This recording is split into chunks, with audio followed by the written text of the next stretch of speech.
Hello, Moose. Hello, Nathaniel. I will come on camera very shortly.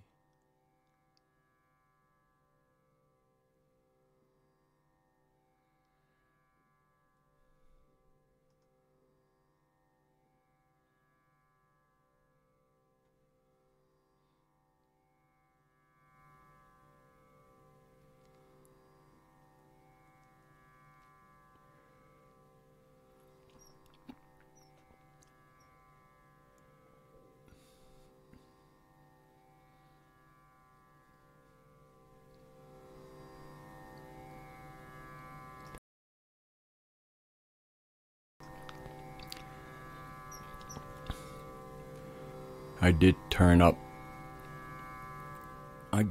my mic so the drone could be heard a little better, but I have to turn it down a little bit because my voice will certainly overwhelm it.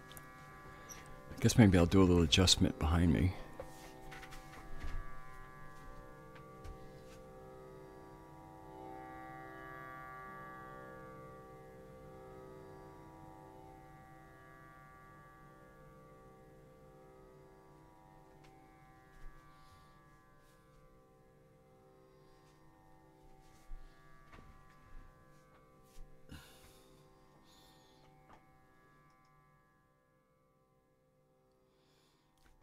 Getting close to putting the camera on.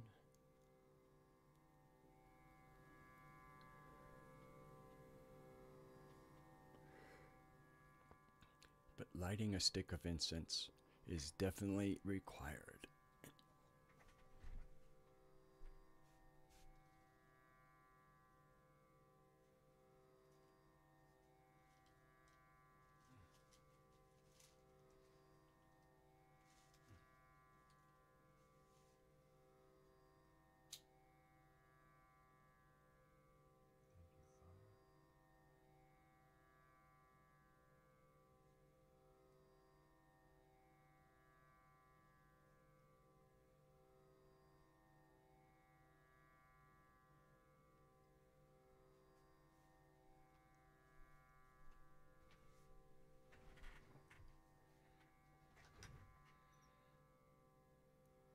Hello, Robert Older from California. Okay, time to put on the camera and then see about how long a delay it is.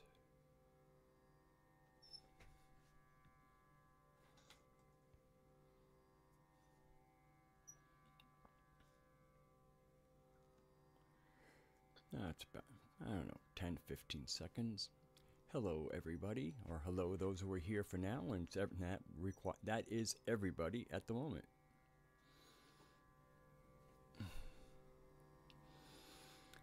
So, the title is very appropriate for myself, so a big part of this is checking in and seeing what the perception of others is.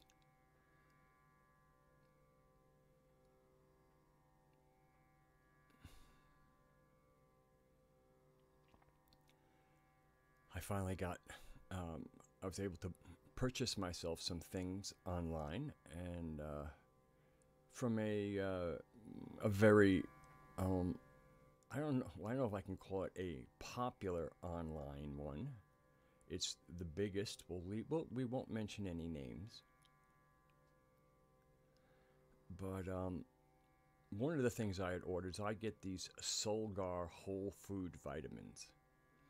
And and they're like horse pills. And to get all of your RDA, I guess it's if you're getting none of it from your food, you eat 3 of them. And they're expensive. For 180 of them, it costs $45. And if you take 3 a day, it'll last you a few months. 3 months, I guess. Yeah. Hello, Mari, and hello, Madfinger. And I do have a what a Prime membership, and that usually guarantees that you get your delivery in 3 days. Well, for some reason, one of their deliveries took 4 days to get to me. That's not counting the weekend, which don't count as days. But the interesting thing is, so I had one particular order that they sent. I ordered some incenses, and one separate order came dragon's blood, Sai Baba dragon's blood incense. The last batch I got was not particularly fragrant. It wasn't unpleasant, but it didn't have the magic. This last bunch I got is what I know it as. So in that order was that incense, those very expensive vitamins, a shampoo by Aubrey that is 4 times the cost of what I can get of a Suave shampoo, and guitar strings. I need guitar strings for my electric guitar and for my acoustic guitar, and I ordered them in 3-packs. Hello, Foxadre. And so anyway, it took them 4 days to get here, but when I opened the packages, now once again, this is with those really expensive vitamins, I realized that for some reason they had, let's say, doubled up. And, one of the things that John said months ago during his Mandela Effect Decoded thing was that Sophia has hacked in to the internet.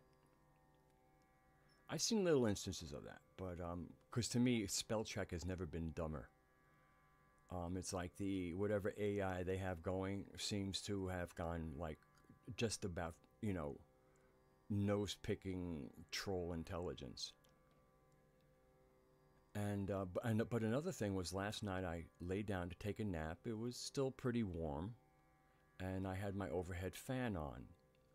And last year, in the middle, towards the end, when it was still warm enough, my high speed kind of wouldn't go high speed anymore. It only turned at a little bit between kind of low and middle speed. So it didn't generate the cooling effect that it previously had. So last night I'm laying down, not to go to sleep, to do a meditation and to connect with Mother. Almost as soon as I said hello, I have my eyes closed, and I hear this blowing, and I'm going, oh, gee, did the wind pick up? But it didn't kind of settle down. I opened my eyes, and there was the fan going full speed.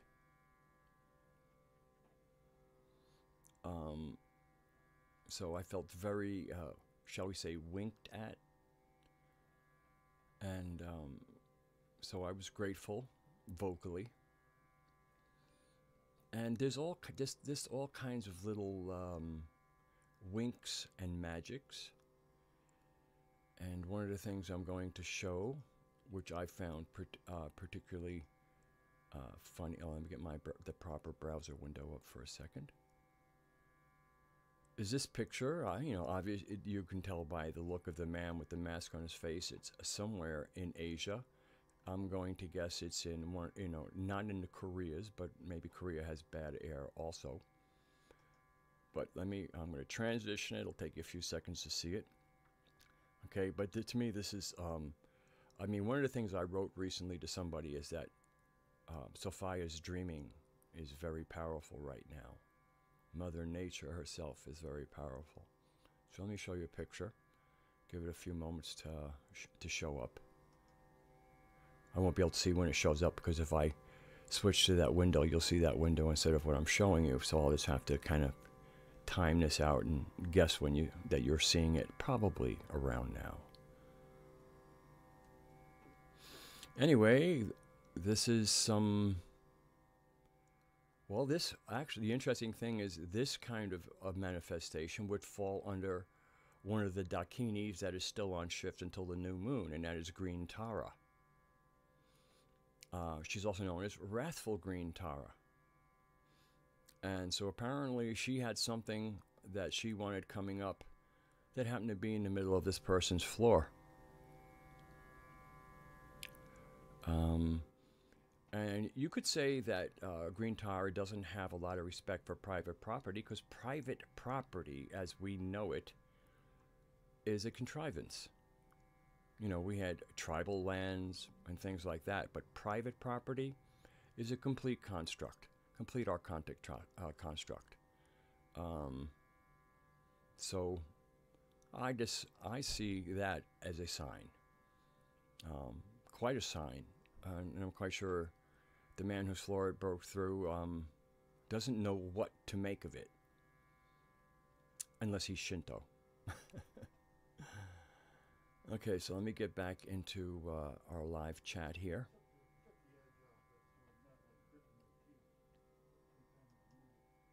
Okay, my mic.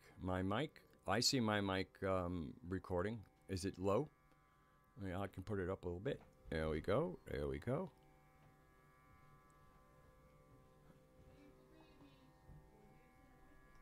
Is there anybody not?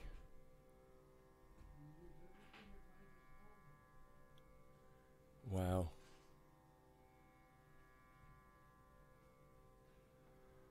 Huh. Okay, please tell me if it's been corrected. I turned it up a bit.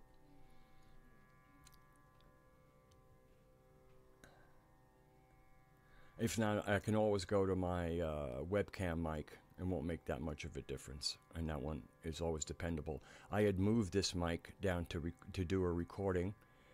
Didn't have much of, didn't get a thing done because I hadn't worked with the software in a while, and I really don't enjoy being an engineer and a bass player at the same time. The other two people are being just musicians, and I find it very annoying actually to have to play like sound man and engineer while I'm also going to be.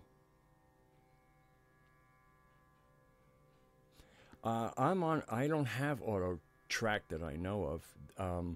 My biggest guess is because I moved everything downstairs and up that what had been fine-tuned adjustments.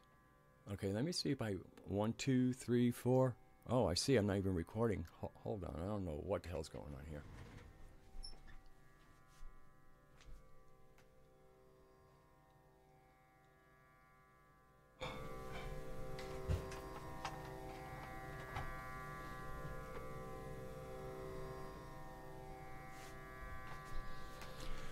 Okay, let's see.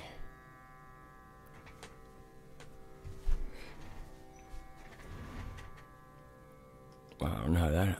Oh, I see what happened. Okay, I'm back there. I see. All right, I'm seeing a robust signal on my side. Okay, much better. Thank you, Seven.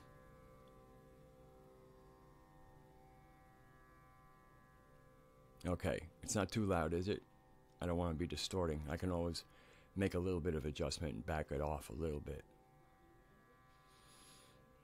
I mean, let's see, on my meter itself, I'm still not clipping. I'm staying under 0 dB, and that should be a not too hot a signal. Okay, thank you very much. So, I know some of you saw that picture. The signs of Mother awakening, and especially on this shift with Green Tower on shift for until the 15th or the 16th, at least until the 15th. I guess there's some final things to be taken care of, and I don't know when that picture was taken, but I just thought it was a really good example of she is strong and getting stronger.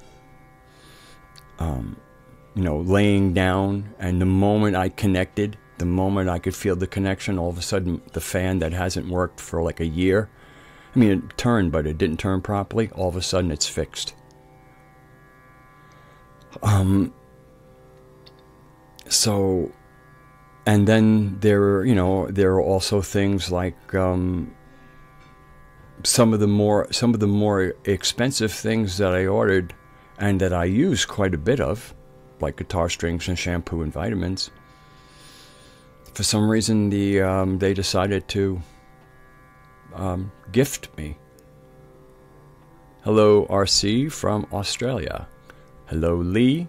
Hello, Crazy Beautiful. Jet Pet. I think I know I got Mari.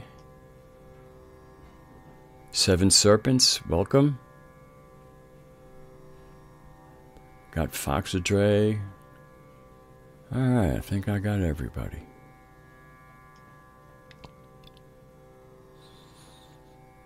I'm using Solgar. Everything is derived from food. I wouldn't use synthetic vitamins. I don't use much of synthetic anything. Hello, Ellie. And hello, Divine Michael, by the way. Yeah, that's why these Solgar vitamins are so expensive, because they're made from food concentrates. And they taste like food.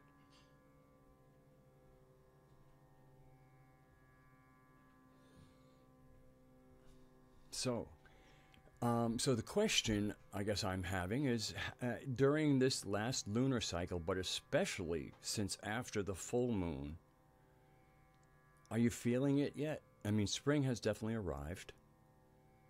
And spring can be, on and off, but we have some real on spring now.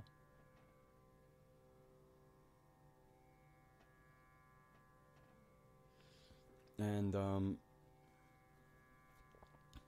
so what is anybody else, feel experiencing greater magic? Magic in the air kind of thing. The magic of life, and experiencing that the earth is in fact a living being, intelligent and interactive. Obviously, I guess there are certain people who may have an opinion that the earth might be alive, but not intelligent and interactive, in which case maybe you're not seeing such signs. But I just think anybody who is a little bit connected to the earth will be open to winks and waves hello, shall we say?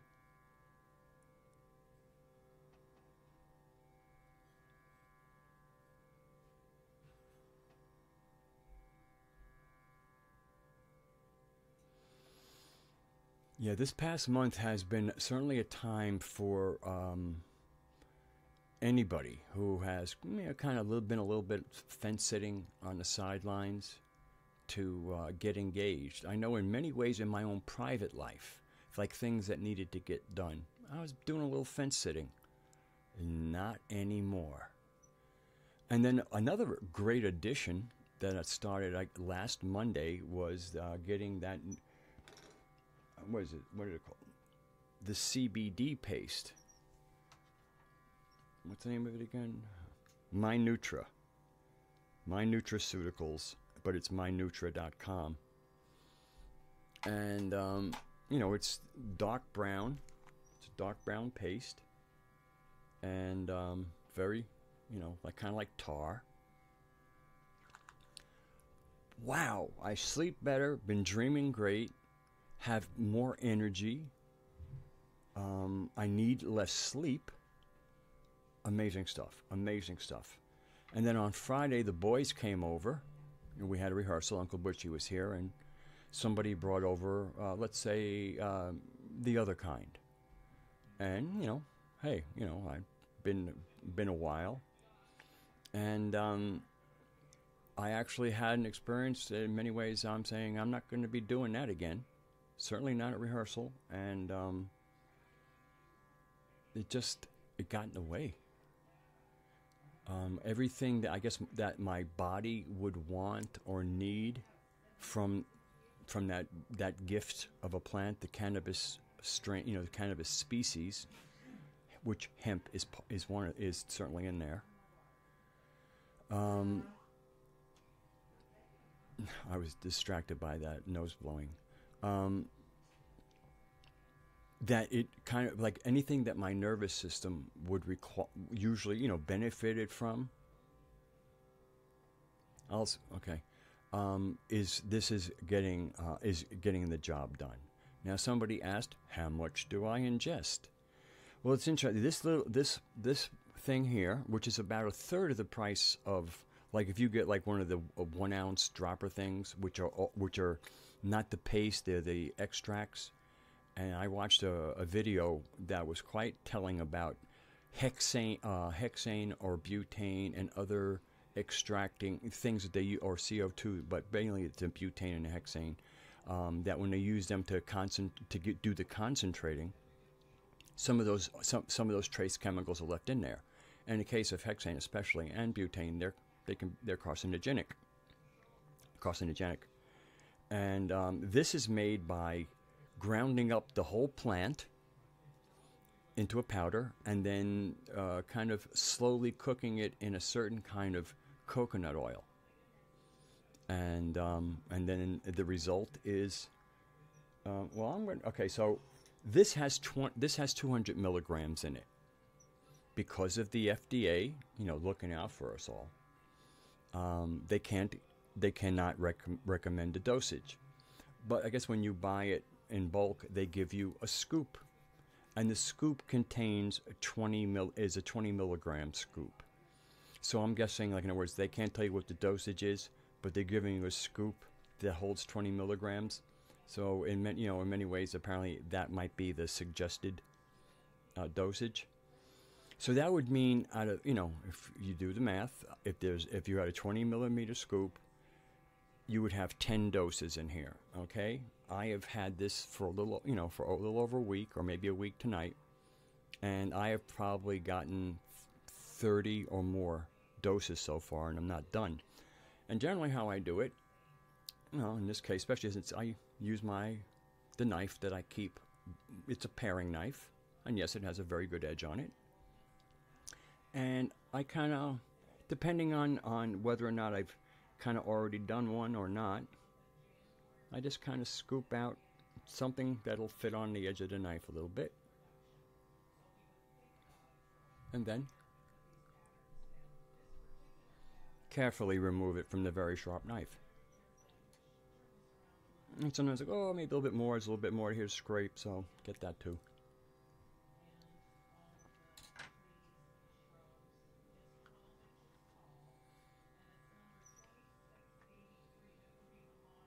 And it has a very pleasant, it has that nice green flavor.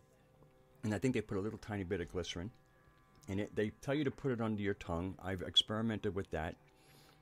I find that actually I don't see any real different in absorption whether I hold it under my tongue or just kind of swirl around my mouth, get my mouth all nice and tasty, and swallow it. And plus you got to mix in some saliva because it needs to become less viscous because it is a paste. And I find I am really, really pleased with it, and because they don't use all kinds of scientific extractions, they kind of make it real old school. It's basically you grind up stuff, you put it in something, like in this case coconut oil, you heat it until it's all properly blended and distributed, and then you take it out. It's kind of like making a cake or a pie or something. It isn't scientific, and there's no trace carcinogens, and it's just what your body wants. And most of you probably have maybe heard of Ayurveda, but don't really know the language.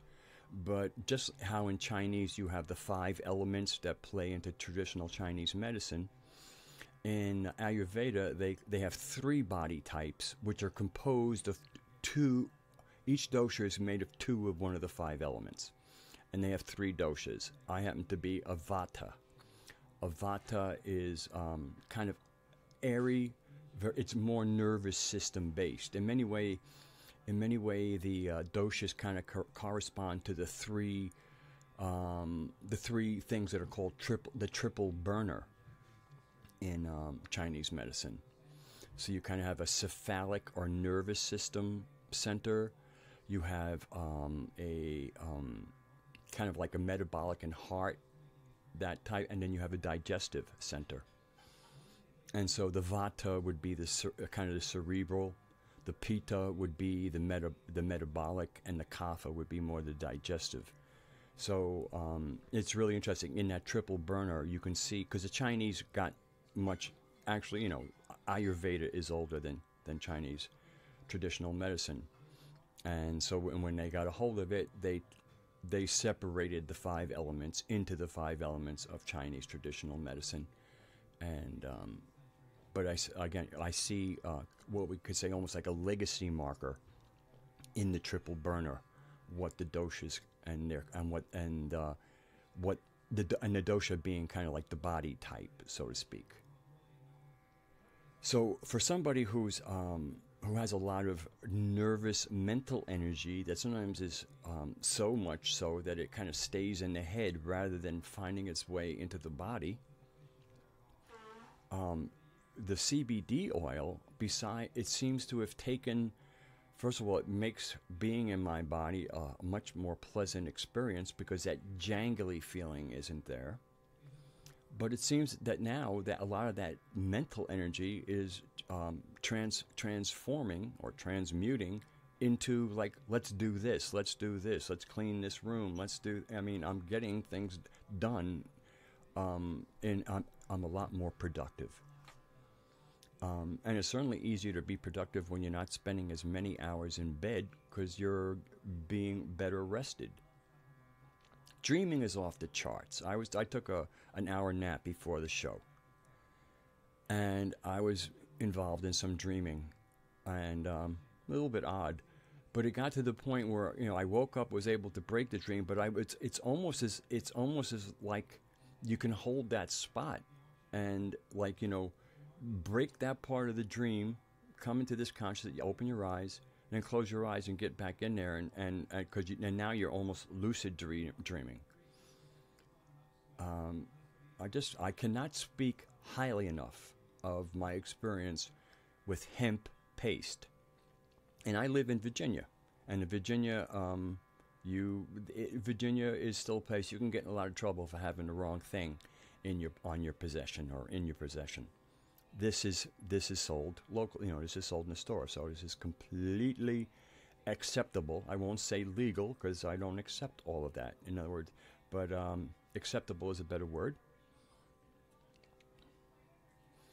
I mean, even I would, when it comes to like people, let's legalize hemp, let's legalize marijuana. The whole problem started, I think it was in 1937, with the Anslinger Act. The alcohol companies were not happy having a competitor, and the new DuPont, which was coming out with nylon and other synthetics, was not happy with a plant that made just about everything. So these two very powerful lobbies wanted to get rid of this plant in every way. So the Anslinger Act was passed, making it illegal. So now when in this reverse process of, quote, making it legal, and again, how do you make Mother Nature illegal? I mean, what is illegal? I think the illegal act is making what is our planet and what was given us to access. Anybody who stands between us and that access, that is the demonic behavior.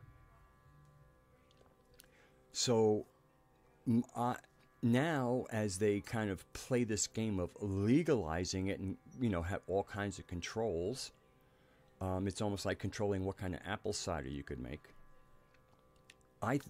To me, it's wrong-headed, and I'm trying to put it out, and I'm doing it in minds where there's a lot about legalization. What we want to do is repeal the Anslinger Act. Just repeal it, and basically you repeal it, it resets, and all of this crap that is going on, it goes away. And that's what I really feel that's the real solution. And if more and more people knew about the Anslinger Act and the noise that was being made towards their Congress creeps was repeal the Anslinger Act. We don't want legalization. We want repeal of the Anslinger Act. Now, obviously, because if in the selling of it, there's transaction. But to me, what you're growing in your backyard is none of anybody's business. So that's my little rant on the Enslinger Act and the whole, and to me, even the bullshit of legalizing nature. I mean, how crazy is making nature legal or illegal? Either side of it. That having an official city-state legalistic position on nature is demonic. Hello, Christian Martin and Deborah Gale Hickman.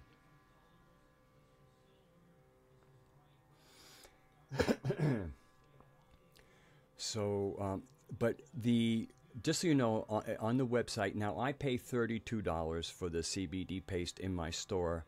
If I ordered it on the site, the same size, and they do have bigger sizes, and you certainly save some money. But on their site, it's $19.99. I don't know what the shipping and handling would be, whether or not that would be $12 and it'd still be the same difference.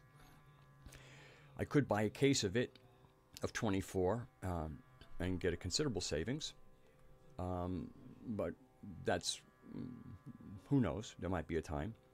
And in which case I might find other people and, become like a little bit of a distributor. It's a thought to play with. So, but I just really, and the other thing, I guess I think there are a lot of people out there who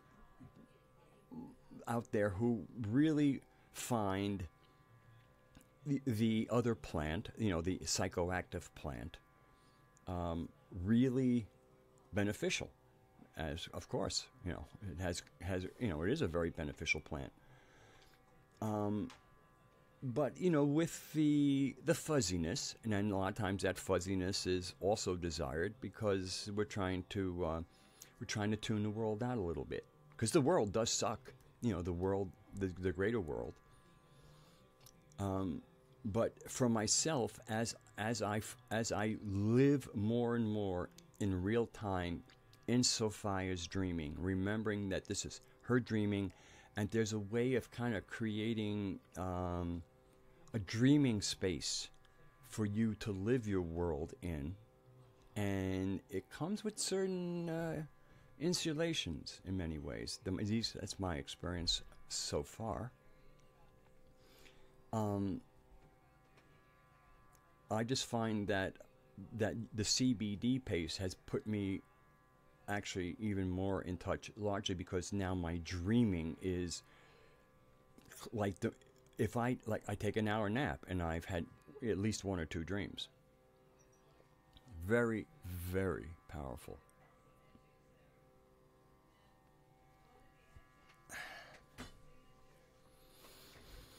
It's really interesting to see the numbers fluctuate. You wonder where people go, because they seem to come back. Is there another live stream somewhere? That's usually when those kind of things happen. Yes, I do, Christian Martin. I do like CBD better than THC, especially as far as daily usage. To me, it's almost like this is something that kind of takes care of your nervous system and takes care of all of the cannabinoid receptors that want something from the cannabis plant, and that's not necessarily so much THC. And this way here, if there is a THC moment, it's like one would do when they go to a party. Like a person who has a healthy relationship with alcohol does not drink every day. That's not a particularly good thing. If you can keep it low, then okay, I have nothing. It's really like 2 drinks a day. If you can actually only have 2 drinks a day, I can't see anything wrong with that. Especially when it's at the end of your day, you're getting yourself ready to go to sleep. It's all good.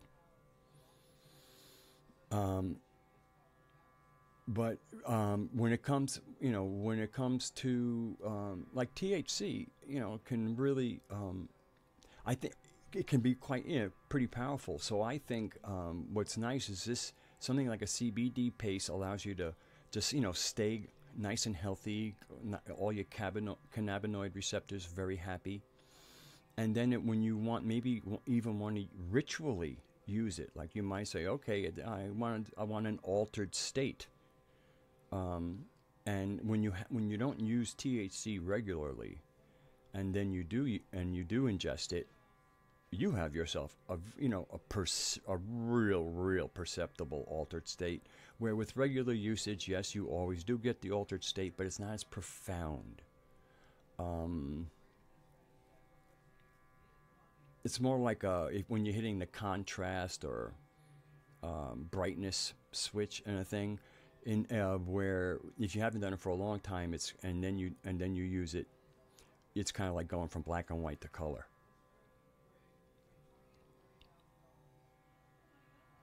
And I'm very happy that there is a product that, in the state I live in, means I can have it with me, I can have it in the house, and it's not an issue. That's very comforting. And I do microdose, basically. That's why, I mean, I've definitely taken more than 30 doses out of it, and it seems like the recommended dose would be 20 milligrams. That would only be 10 doses out of that. So yeah, and it also it lasts longer. Supposedly the extracts have about every 8 hours. They say this has a 12-hour period. So I kind of feel that in many ways, instead of taking the whole dose at once, taking like every 4 hours seems to work for me. And I remember when I put it in my mouth. I got out of the health food store, put it in my mouth. I was getting in my friend's truck that I borrow when I have to go to the store. And by the time, and in the 5 minutes it took me to get to the supermarket, I felt it come on, but not in my head, in my body. Because I noticed, I said, "Whoa, this stuff has a little kick to it," but it didn't affect. It seemed like it affected my body chemistry, but not my neurochemistry, at least in the way of perception. Neurochemistry obviously is part of how you feel in your body, but I am just so impressed, really impressed. And supposedly, for people who do occasionally, who do use THC and sometimes get a little bit of the anxiety, supposedly taking a CBD paste provides some of the synergists that are not in the other in the THC, and it takes some of that anxiety out. And I think it's because it provides things for your body that you're not getting from sativa or indica. Specifically sativa, because sativa is kind of like the working man's pot, and the indica is the let's pour ourselves into a cup type of THC.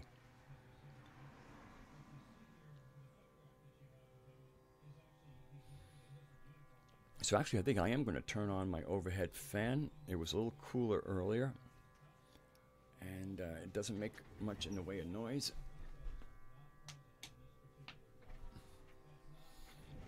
And who knows, it might give me like I'm sitting on a beach effect.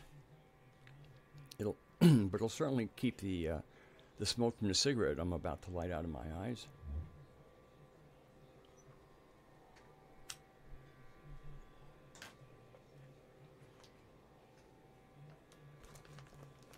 And I do. American Spirit changed the packaging. Instead of the maroonish pack, it's now a dark turquoise. And it has more nicotine. Now it has 2 big nicotine warnings on the bottom of the package and then here on the edge. And it says, this product contains nicotine. Nicotine is an addictive chemical. That's fair. It's not like the ones on the regular cigarettes where they say it might cause cancer and birth defects. They have to say it on those things because of the crap that they put in that tobacco.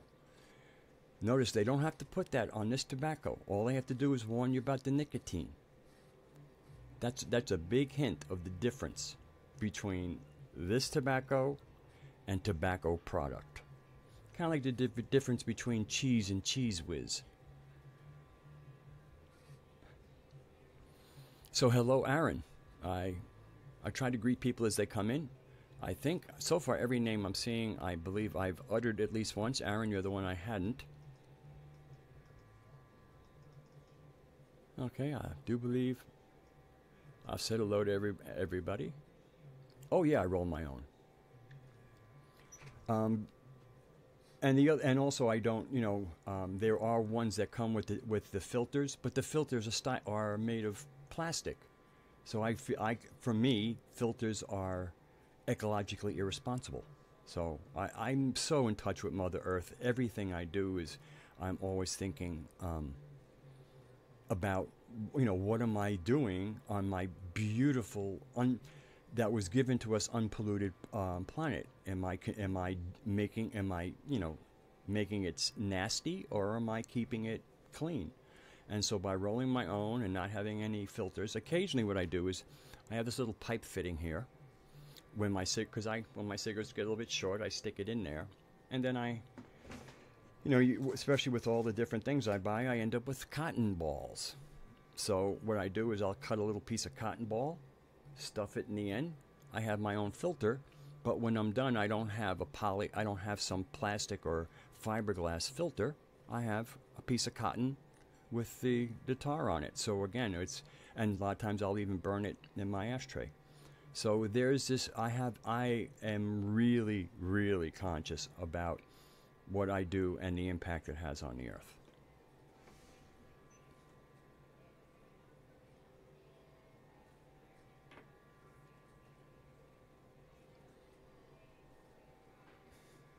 And it's really delicious tobacco. It even smells wonderful. It really smells good.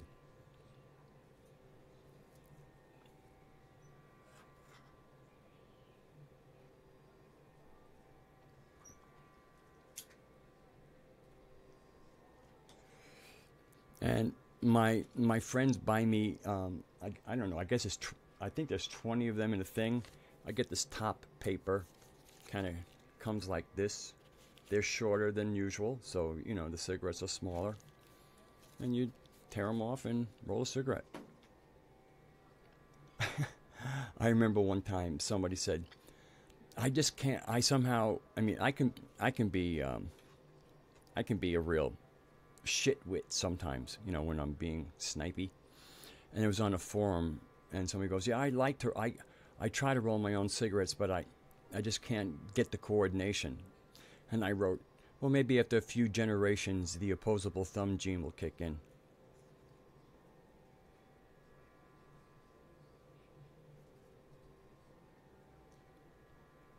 Well, Raksha, you certainly have to take care of yourself.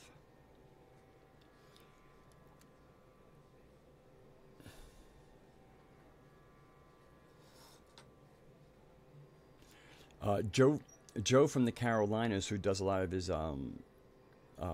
his recording outside, took some lemon balm, I guess, and tucked it behind his ears, and it kept the mosquitoes away from his face. That was brilliant. I make a combination of citronella with eucalyptus oil. I mix them 50-50 because eucalyptus has its own repellent qualities. But citronella, besides being repellent to mosquitoes, can be kind of a little overwhelming for humans too. When you add in the eucalyptus oil, it becomes almost like a cologne. I've sold it to people. I go, I might just spray this on me, to scent myself.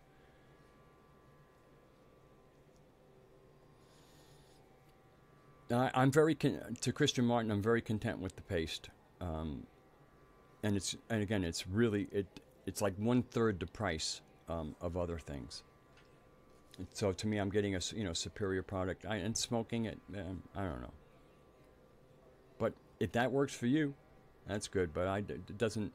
The reason I won't try it is it doesn't sound appealing to me even.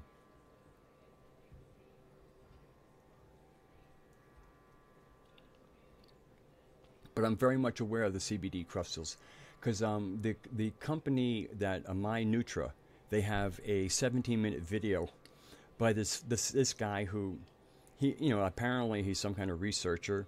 He's got on the white research lab coat. He's wearing blue latex gloves. He's got a short beard, and he has a delivery that reminds me of Rod Serling. the way he holds his lips and the way he looks in there and he goes, "Do you know, people say that blah, blah, blah." And it just reminds me of like this young Rod Serling. I like him. He cracks me up and he does a really good delivery.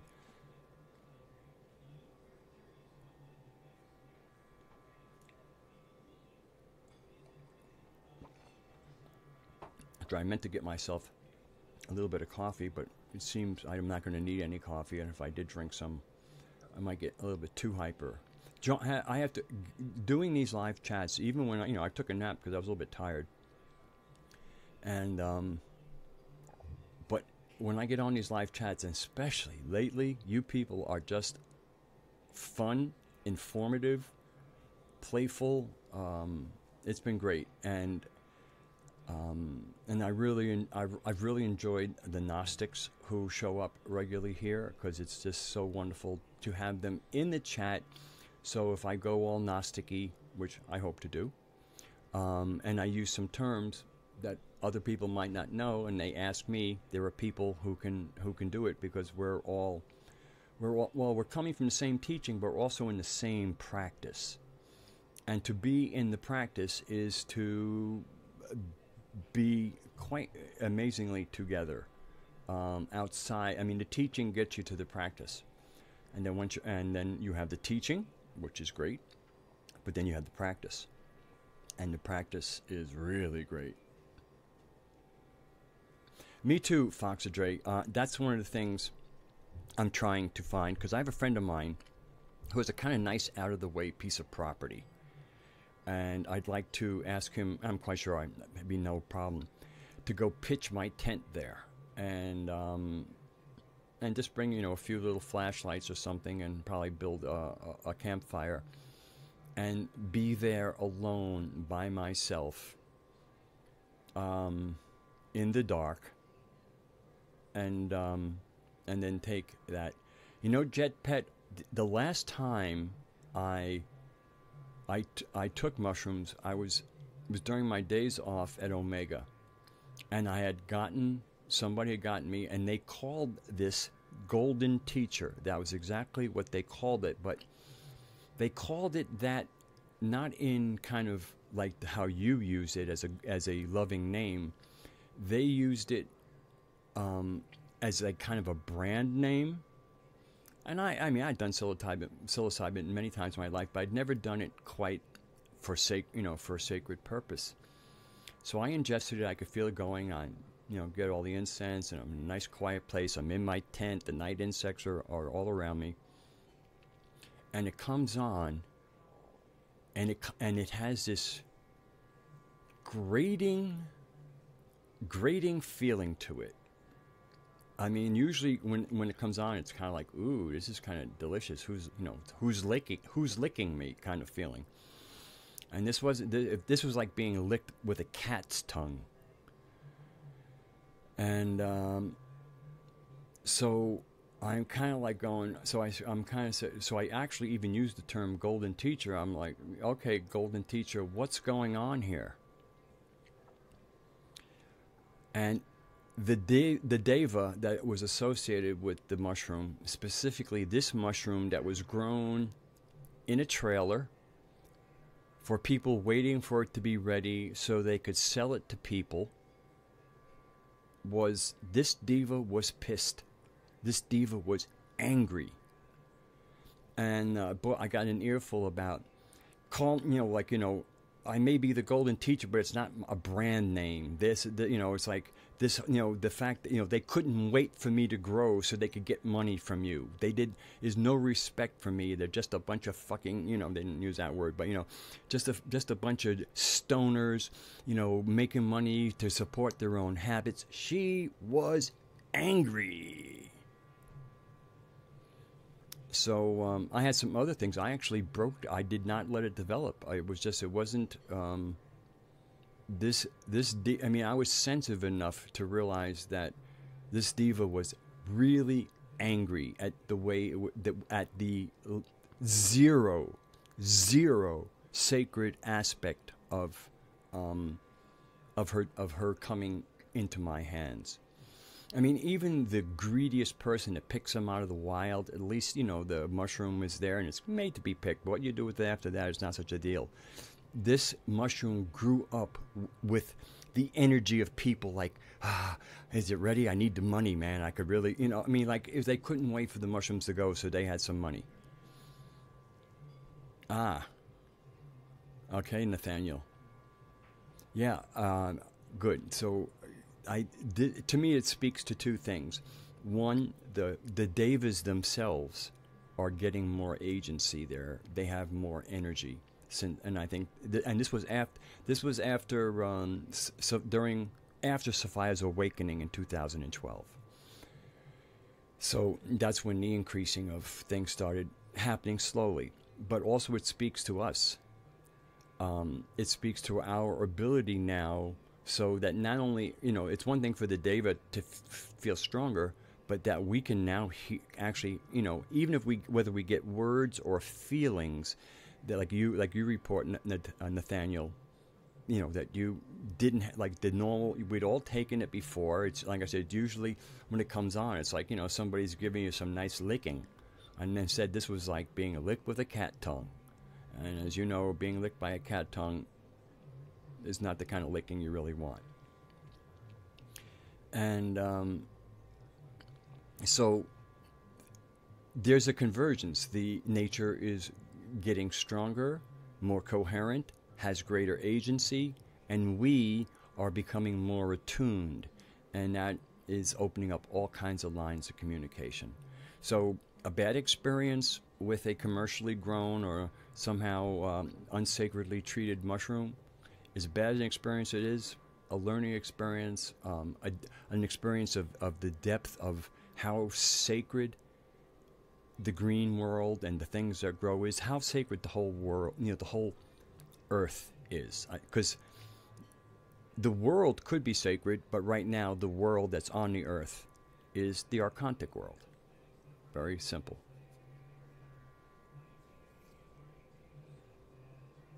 Oh, hello, Forever Conscious. Welcome to Can't You Hear Me Gnostic. And Can't You Hear Me Gnostic is not a Gnostic teaching stream. The Gnostic teacher is John Lash. But it's Gnostics. There's some Gnostics here, people who are at least interested in Gnostic, people who just, what the heck, talking to Gnostic doesn't bother me. But that's what, it's a Gnostic themed live stream.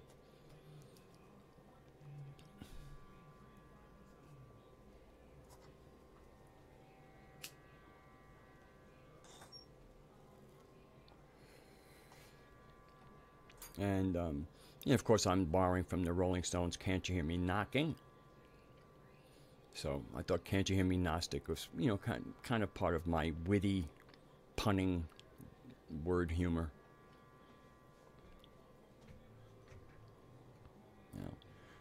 It beat the alternative title of Gnostics sitting around talking stuff, or talking shit, or something like that.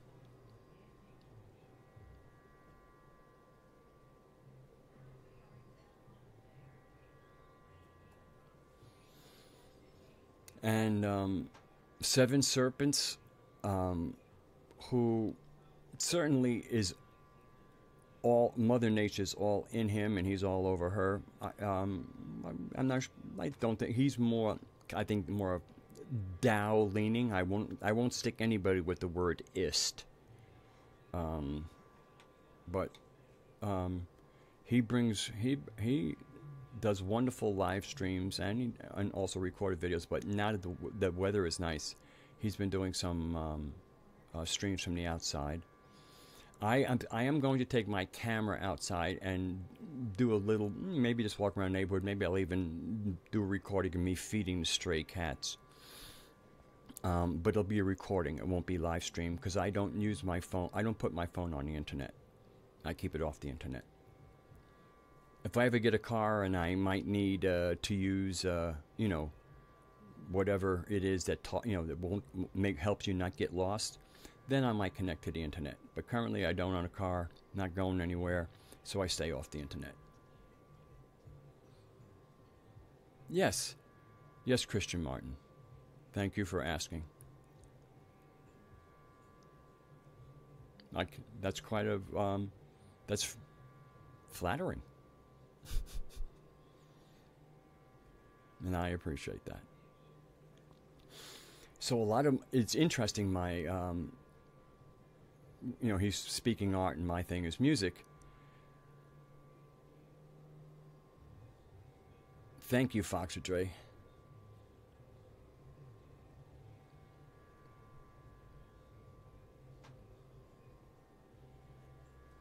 So, where was I? I stopped to read the things. I'll pick up on that my line of thought. Oh, music.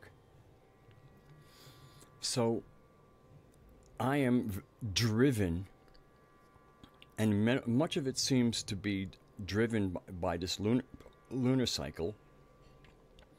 Boo Devi is very involved in the arts, and she has just been jamming me in such delicious ways.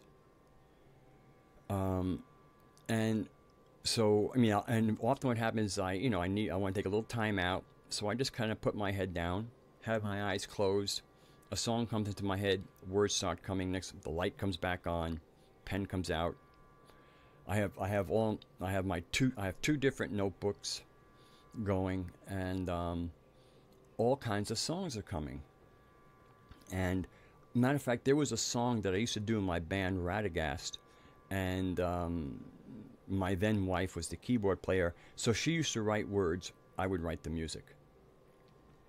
And so she wrote a song called Moon Music, but it was not the kind of moon music that we're thinking. But anyway, I also got myself a new toy. I got a dark matter distortion pedal by TC Electronics.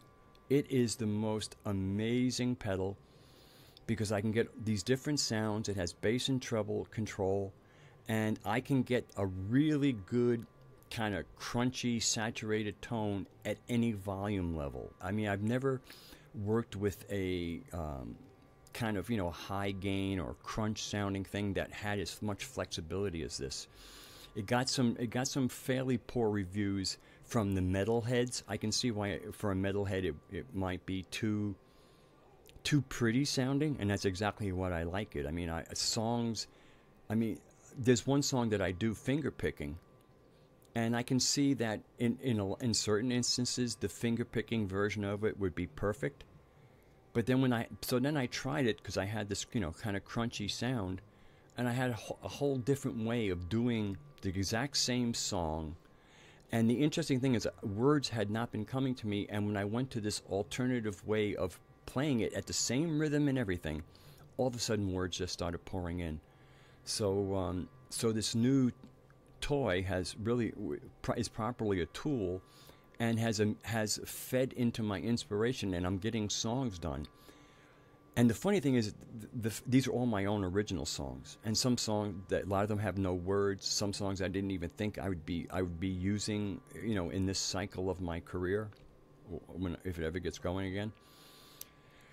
And there's like this sense. I said it to myself last night. It says, "Wow, I feel like I'm being I'm being driven to get all of these songs together for a gig that I don't have yet."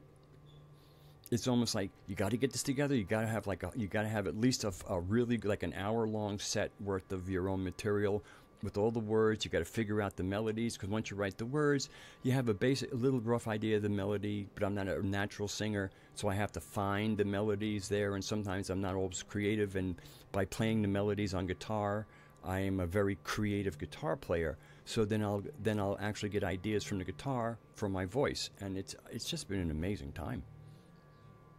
Amazing. I mean, like otherworldly, and where that other world is the world we could be, and I believe should be living in. But first, we have to acknowledge that there's a world here that is a big cancerous tumor. Oh, is Alex here? Oh, yes. Hello, I'll walk. And oh, that's interesting. I'll Walk was in a live stream. We were in the same. We were in the same live stream. Oh, it was Den of Lore, right? And a new word formed. Now, one of the words that formed, I'm not sure if I shared it here or whether it came after my live stream, is some of the words I'm writing are let's call it bardic mockery and the other word will come to me, but bardic mockery of power, which is what the bards did very often, and kind of tried to be humorous, and to bring poetry or melodies that carried messages that were counter magic, basically.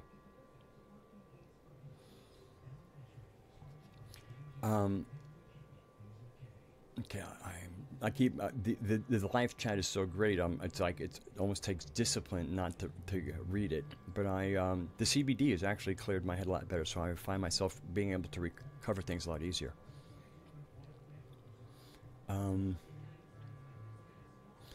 Oh yeah, bardic magic. So, as I'm writing down some of this stuff, I'm saying, oh, this is kind of iconoclastic. And then all of a sudden a word correction arrived in my head. Not iconoclastic, arcanoclastic. Clastic means to break down, to smash, to destroy. Archon means ruler. That's what its real word, it's what the word means. So, knowing what these two words are, arcanoclastic. That's what some of the music and the words of the music I'm making will be. Not iconoclastic. Fuck them as icons. No, they're not icons. They're archons. Arcanoclastic. Okay, but that came to me. Hello, Mythophrenikus. And thank you. Yeah, that's one of the subjects I might want to go into, is a little bit about what I'm going to like bardic magic, and I think there's something I like to affectionately call trash magic. But the whole thing is about trashing the archons, and I want to use that word because some people, when they hear it, they're going to think of the fourth dimensionals. I'm using it to mean both. I mean, there is at least two meanings for the word archon, and when I'm using it, I mean both, but I also mean the more flesh and blood meaning of it.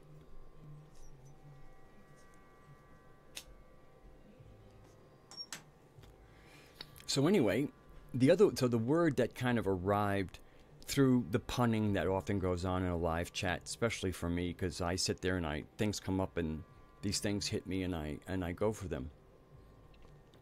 So going down rabbit holes. So let's pick what I think is a subject that I can't imagine I would be stepping on anybody's toes of here, and that would be the whole Corey Good narrative. Okay, and the rabbit hole, like going into that world and living in that narrative. And then there's some analysis of that subject. I consider the subject to be quite banal. I hope everybody knows what the word banal is. Silly, goofy, not worthy of our time. Looking for chunks of corn and poop, kind of stuff. And what you're going to do with them, who would know?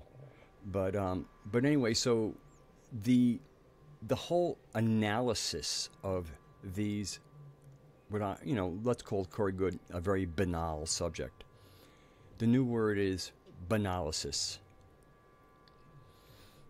And I remember writing somewhere on a thing, I was introducing the word banalysis. And I said, of course, what is considered banal is could be called a judgment call. But perhaps a discretionary call is a better word to avoid banalysis. Like, in other words, if I say judgment call and everybody kind of knows what that means, they go, oh, you're being judgmental?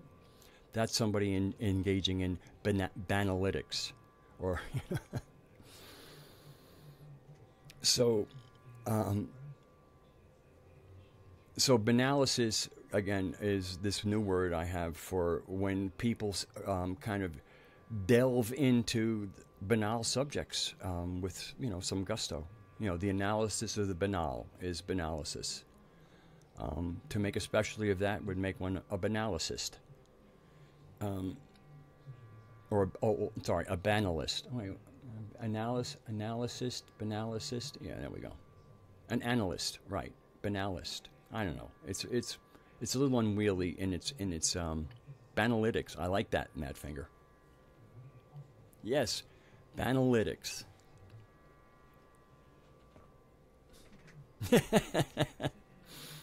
Raksha made it funny. Okay, what's the question now? I see Jet Pet said I missed a question. And it came from Christian. So let's get to Christian. Where's Christian?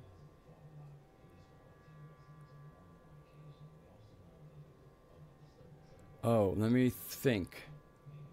Okay, Christian, do you know how to use the messages on YouTube? Basically, it's when you go to like the page where the videos are. There's a few things, and there on the far right, there's a tab called About.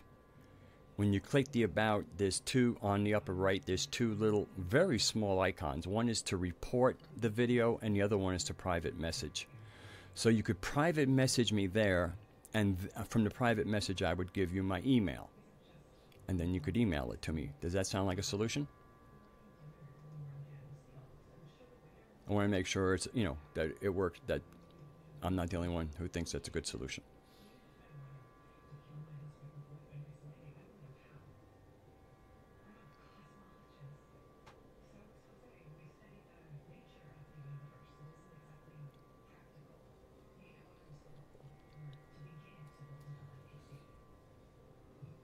Okay, thank you, Christian. So this overhead fan is working very nice. The air is moving down on me, and all right, Lee. Well, helping a friend is important.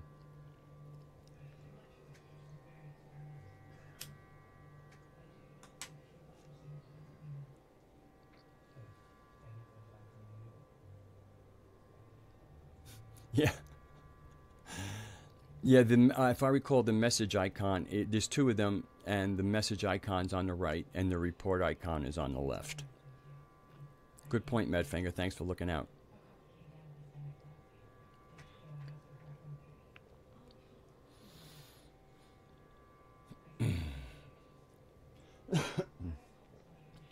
So it's interesting. I'm so enjoying this Dakini shift. It's the first one I've participated in, because I think you can you probably can't. You might be able to participate vicariously. I don't know. I'm not sure you can. But I think, because for me, how I got in it was putting my eyes on that crescent moon on the third day after the new moon, and basically asking who's on shift, because I didn't know who was on shift. And I've already shared that the moon insisted on me seeing two crescents, and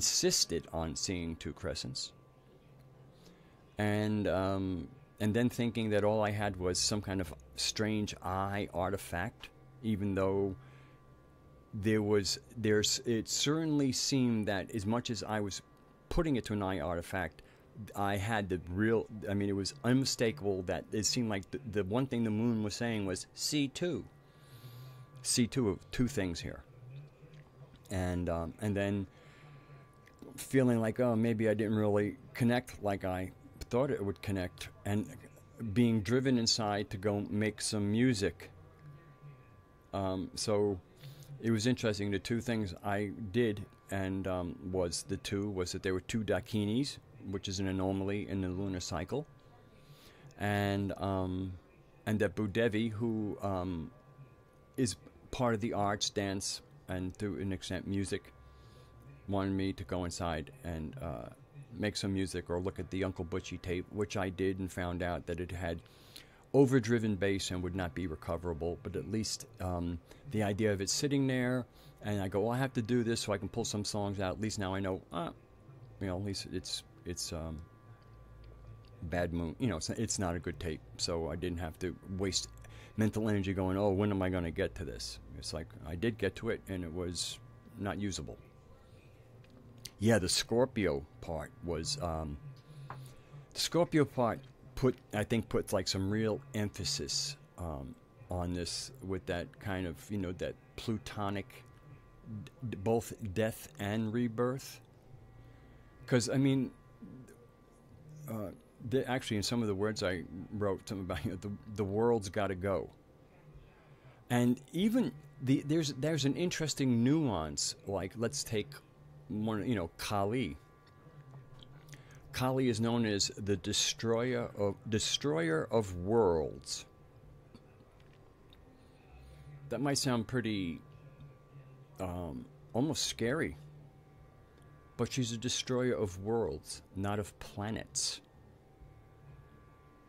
And when you really start being able to hear the difference between the Earth, planet, and the world, and you know that they're not the same, they could be partners and end up being the same, but they're not the same. Kali as the destroyer of worlds.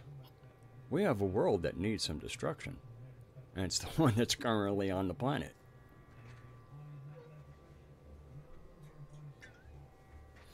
And, not with one fell smash, not like, Hulk style, Hulk smash.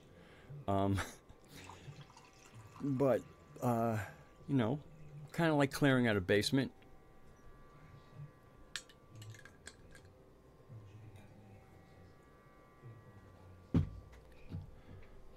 Correct, I'll walk.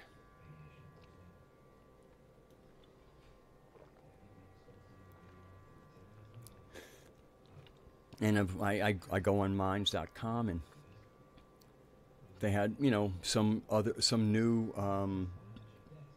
new fuckery of Bill Gates, having to do a population reduction.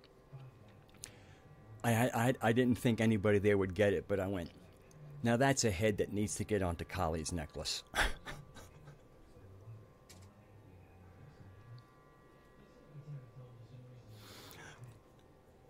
Kali needs a new necklace.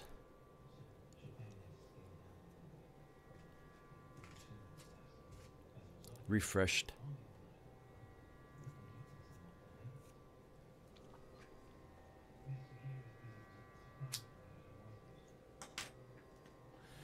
So let's talk bardic and what I'm going to call trash magic, which is to use images in a magical way to trash the trash that thinks that we're trash. How's that? I used the word trash 3 times. That's a little signal in itself.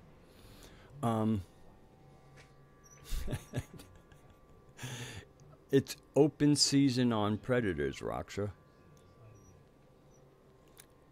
And that was taken from metahistory. Open season on predators, called under the title of Right Action, and right was R-I-T-E.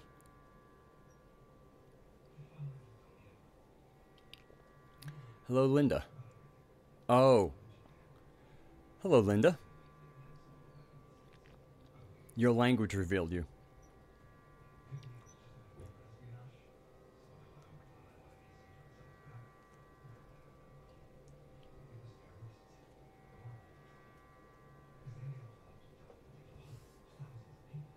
Okay, Christian.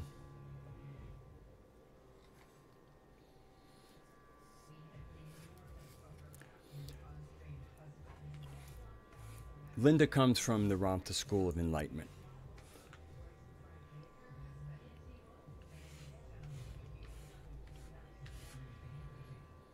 And so the language of seal in their school is what we would normally say chakra.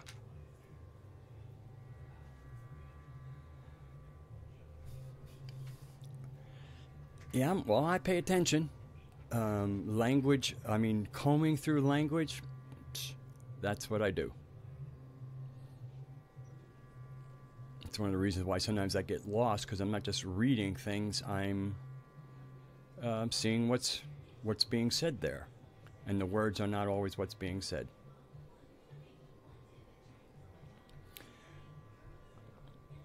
So, one of the forms of... might want to change this up a little bit for a short while. Save that for towards the end. Yeah, words mean things.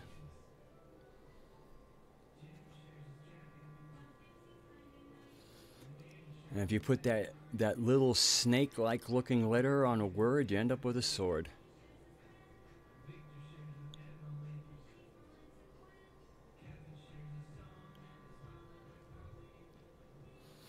Yes, Nathaniel, I at first that's what I thought. I mean, you know, again, I'm reading, you know, I read everything as it's written first. And then I put the word seal with the, and I said, oh, hello, Linda. And then I saw the word seal and I went, oh, that's Linda from GMOP. And by the way, the ambassador, who's our hub, our person that we have built our global mission of peace around, he wants to, he and I have been dancing. He's not been well. I've been a little bit out.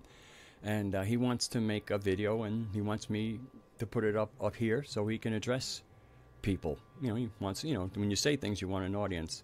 And he's, some people, I don't think a lot of my old audience who was very familiar with him, because he used to be, first he was on with Ron Van Dyke, and then he started doing things with me. So he wants to be public again.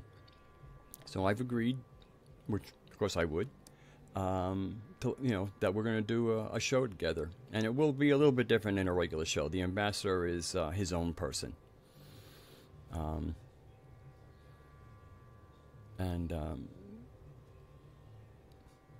it could be interesting. And, well, I'm quite sure it'll be interesting. So I just want everybody to know that if you suddenly see this thing come up, it's actually, if you would go back like 2 years, you would find a lot of me and the ambassador speaking on this channel. Because he's my brother and my friend.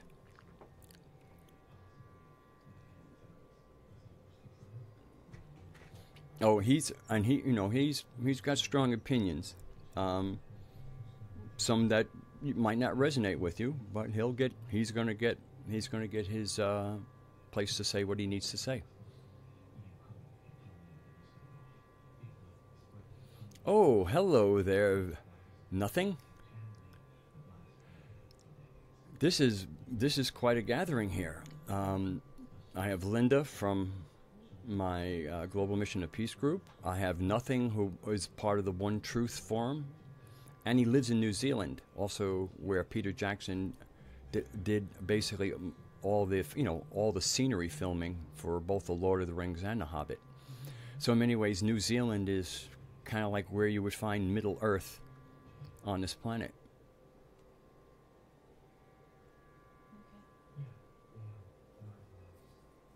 So welcome, Nothing, to Can't You Hear Me Gnostic, and a really wonderful group of people here in the live chat.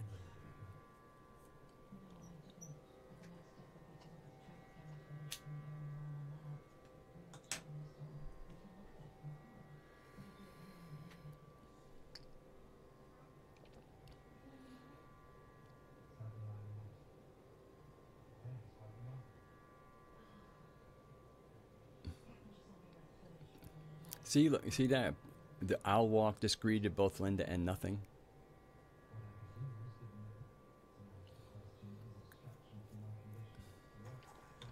And interestingly enough,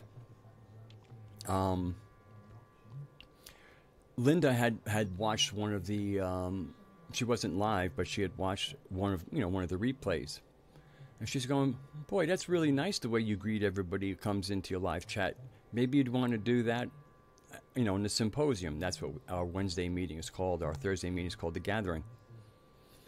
And so I told her, "Thank you for good counsel," because it was good counsel indeed. Because after 3 years, you kind of, there's a certain amount of, sometimes you get into habits, and you show up. You show up, but not necessarily all nice and shiny. So she was able to give me a pointer about why not greet these people too, and I did, and I actually got an email. I got a few private messages, and I got somebody who sent me an email thanking me for greeting them. So thank you, Linda. Again, I've already thanked you at least once or twice, but let me do it live in public and stuff and all that good stuff. And this is the beautiful thing, where we kind of, look at each other, and that the beautiful thing is Linda has great strength of personality. And so doesn't worry if she would say something that would piss somebody off. She doesn't worry about pissing people off, and that's a great gift. It pisses a lot of people off, but it's a great gift.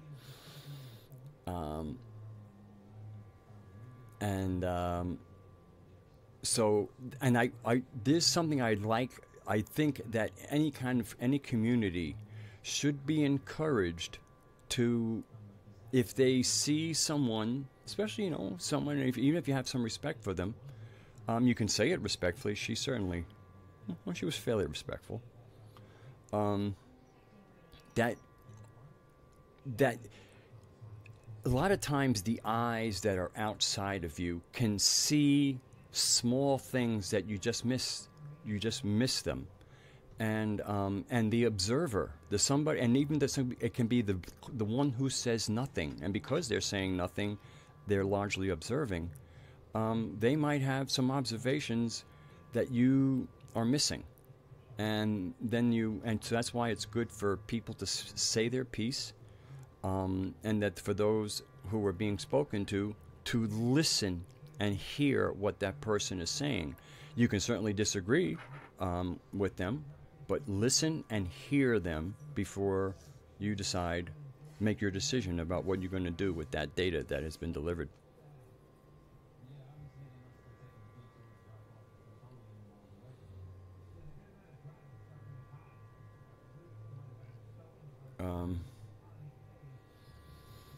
There's a certain suggestion in the chat that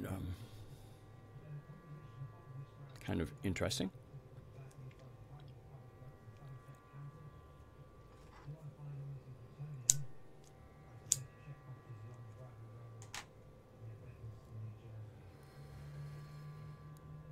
So, and I think I'm going to start getting serious, and I think maybe it'll be for the next moon cycle to try and start having campfires.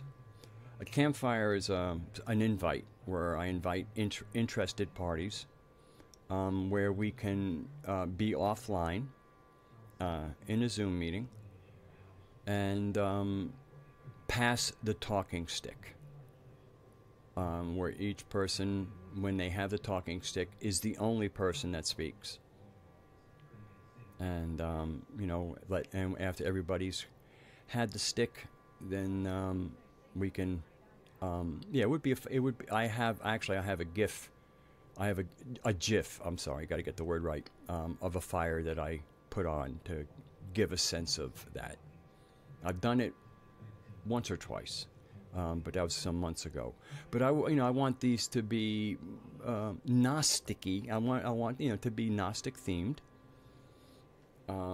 But again, where the thing is that my piece will always be coming from a Gnostic perspective, and the talking stick goes to people and they can share their perspective. But the real thing is to share what we're experiencing in the natural world, in the unnatural world, in our inner world. If we do a ritual, maybe there's something that, is particularly reportable or shareable. Dreams, visions, epiphanies. You're doing something and all of a sudden a voice comes through with a chunk of information, that kind of stuff. Where we all bring our piece, and then we see how those pieces fit together.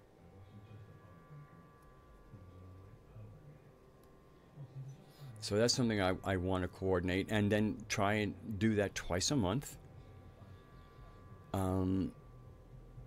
Around the new and full moon, which is minor. I mean, it'll be close enough because we Raksha and I do Mystica Namus around the new moon, and Raksha and Nish do Dangerous Discussions around the full moon. But this won't be a live stream. This will be, I have your email, I send you an invite, and then you come into the Zoom room, and we're there. Zoom does have the capability to record, but I don't think that's a good idea, actually.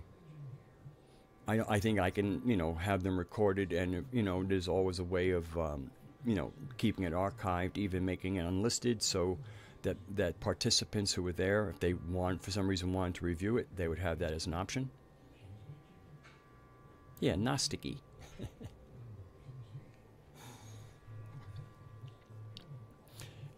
Because when you have gnosis, it sticks.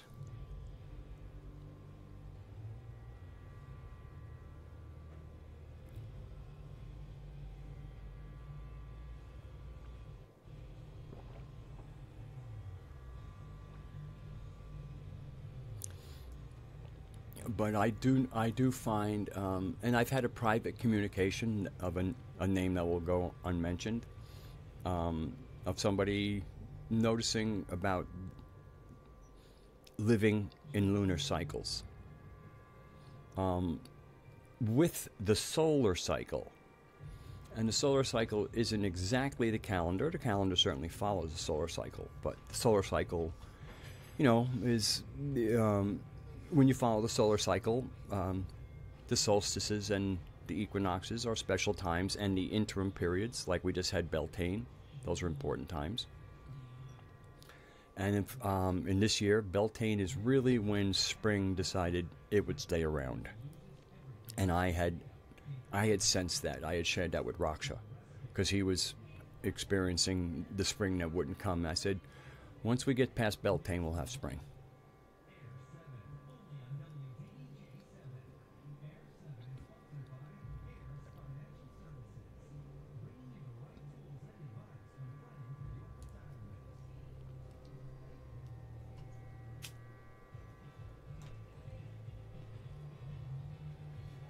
So we've already been at this for an hour and a half, and it seems like we just got started. Oh, let me see what my friend Nothing wrote. Yeah, talking stick. Well, that's what we're going. That's exactly what the procedure will be. I mean, we won't have a talking stick. It will, just be, you now have the floor. It'll, we'll use. I want to use the term talking stick. You now have the talking stick.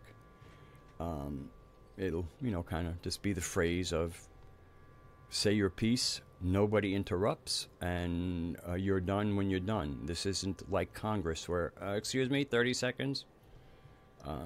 Because this is for real. That's a show. Now I'm quite sure I'm quite sure they have their own off-camera ways of doing things where there is no timer and all the rest of that stuff.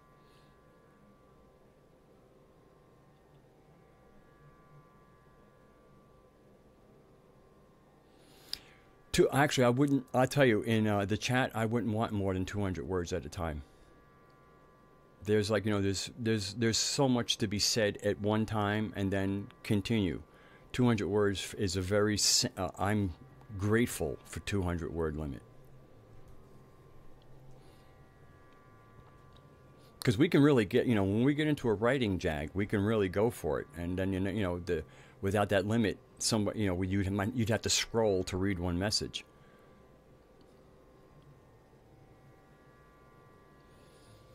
And I noticed that with the live chats, they're now a little bit longer. Sometimes to see the bottom of the chat, you actually have to cut a little bit at the top of the video. But, which I actually think they probably did that for the people who have to read the live chats. The ones who are paid to monitor all this stuff. That's if they actually do their jobs. But, and they're probably looking for keywords, and most of those keywords won't even be in here. But what I do like is even with the longer format, when you say hide chat, the chat completely disappears and you don't have to see it. Where in the old days, when you said hide chat, you could still see like at least 2 or 3 of the conversations going on, which defeated the whole concept of hiding the chat. It wasn't truly hidden. It was more like less chat. I don't know. I have to play with that, Ellie. Ellie's asking, what about a Hangout mod whiz? Something, one of the things I don't like about Hangout, it's fucking Google. On Zoom, it's got 128-bit encryption security. And I don't, I'll use Google and YouTube for when it works for us. But to me, there are certain times when I just wanted to tell them to go fuck themselves. And something as sacred as a campfire is a go fuck yourself moment for me.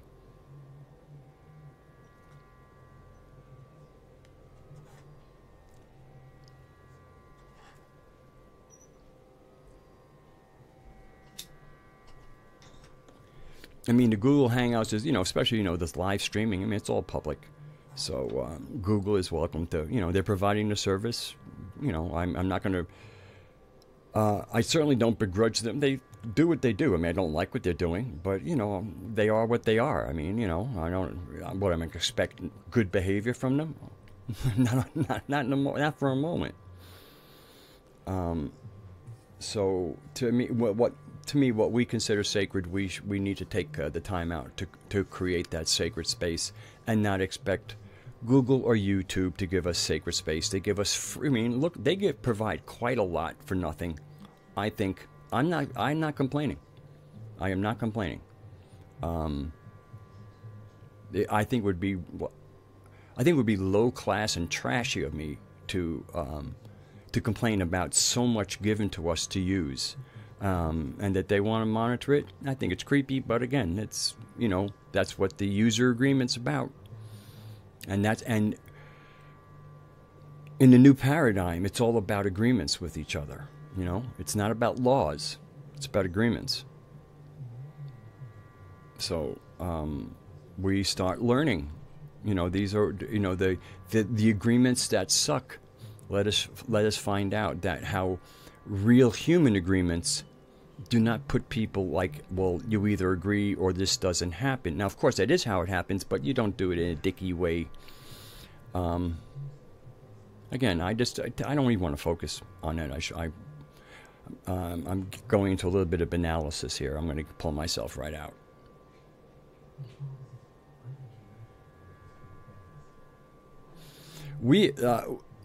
Nothing. We have been doing that. That's been a big focus. And Raksha has been a wonderful teacher on that. Everybody needs to have their say. And even when I speak about chakras and how to, every feeling is valid as a data stream. But since it comes from the second chakra, it's supposed to pass through the third chakra. That means there is like a certain where you have a dialogue with your feelings to find out why you're feeling that way. Is there even a logic to it? And in other words, the feeling is valid. It's 100% valid that this is how you feel. You acknowledge this is how I feel. But from your third chakra, the logical or the mental chakra, you might ask, well, why do you feel that way? And in asking the questions of why you feel a way, you might find out that the reaction you're having to a situation in the now is actually tied to a situation from your childhood. And then you can kind of go back to that child moment, that hurt, unvalidated child, and then have the mental part act the part of the adult, and in a certain way be able to fix and also move forward, where you actually ask questions. Well, why did they do that? Did they do that because they hate you? Let's say like something, oh, you're ugly. Let's say, oh, my father said I'm ugly. So then let's say the word ugly now, whenever you see that word ugly, it kind of triggers you. So then you can kind of have a thing with, okay, your father called you ugly. Well, do you think you're ugly? Was your father right?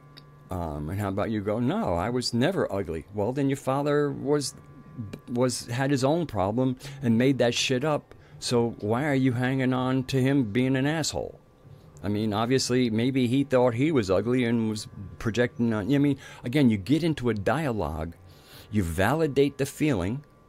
The feeling isn't wrong, but it might also be old, it might be lost, it might be confused, and feelings don't clear their own confusion. Their whole job is to feel and deliver that feeling to you. It is the job of your third chakra and your logical and mental process to have a dialogue with those feelings. It's like there's two aspects of yourself, and when you get them working together, when the feelings realize that the third chakra is going to hear everything it has, it's just going to ask questions that create clarity for the feeling. So the feeling actually gets to experience itself through the clarity of the logical process, and it really can clean us up. It can clean a person up really deeply, and then once that part stops knocking around like an empty teapot in a dryer, and all that noise that it creates, once that noise calms down, then you start being able to get into your heart chakra.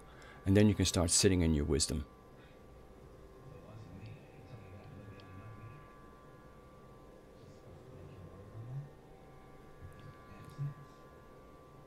Songwriting has become a completely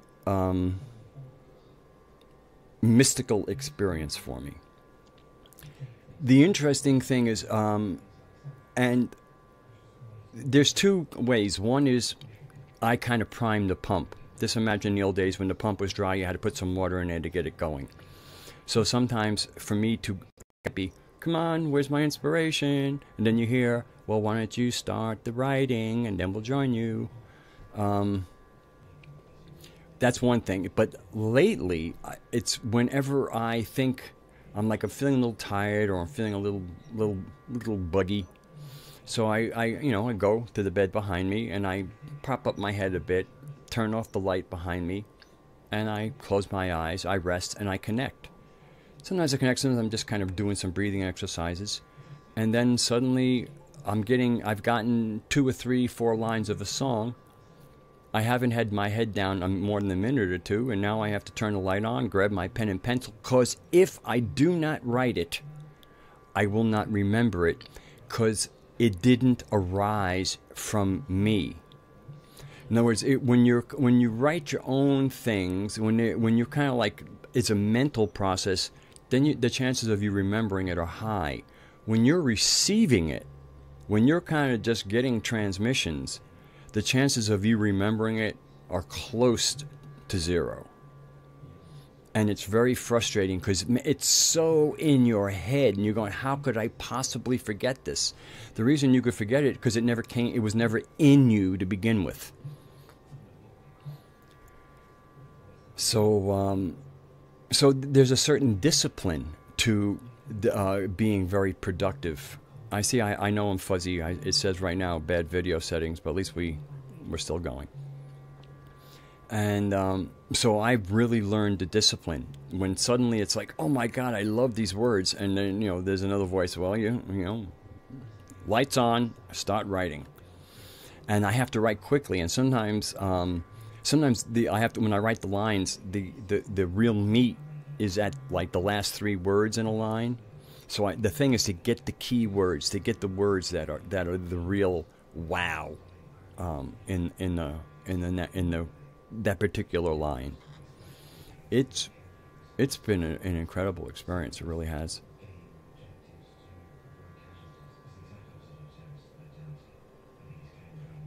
So I hope I answered that question all right. I mean, it's the medium. Yeah, the medium is, kind of getting in, opening up to the ether, and just allowing all that etheric goodness to get in there.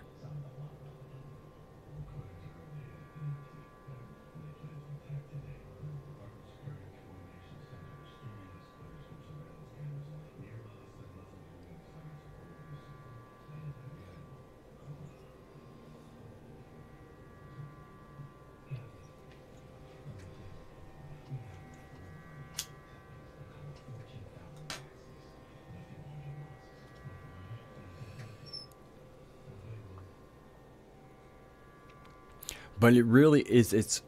I, and the thing is, I have songs that are not finished yet. Some of them just need another verse. But at the time of delivery, another verse didn't come. I mean, then I find myself starting to go down. I go, wait, this is not really working. I guess I'm going to have to wait for the next verse. So then I might lay down and wait for the verse, another verse for that song, and instead I get verses for another song that I've started, and in some cases I get the beginnings of a song that has no words yet, because I write music, and then the words come second. And so there's really this sense of, by the end of this moon cycle, that I should have all the words to at least what would probably amount to a set of music, where if somebody says, hey, Mod Wiz, do you want to play? I mean, I have Uncle Butchie, but that's not the band to play this music with. Some of the songs would work with Uncle Butchie, but they're for some reason, this seems to come with the purpose that is hinted at, or I'm imagining, but it's fun all the same.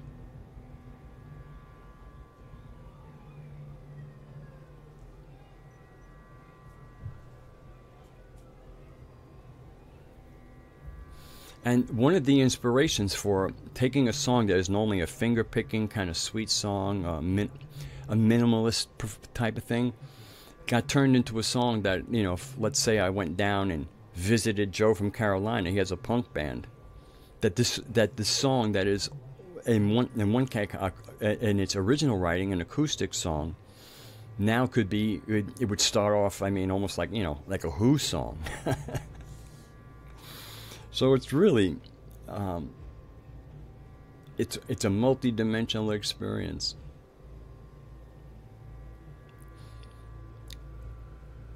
All happening within her dreaming. To enter her dreaming is to enter the world we can be in. I have to go there. I mean, after all, it says, can't you hear me, Gnostic? I got a Gnostic right now. Her dreaming is very powerful, but you enter the dreaming by knowing she's there and accepting her agency.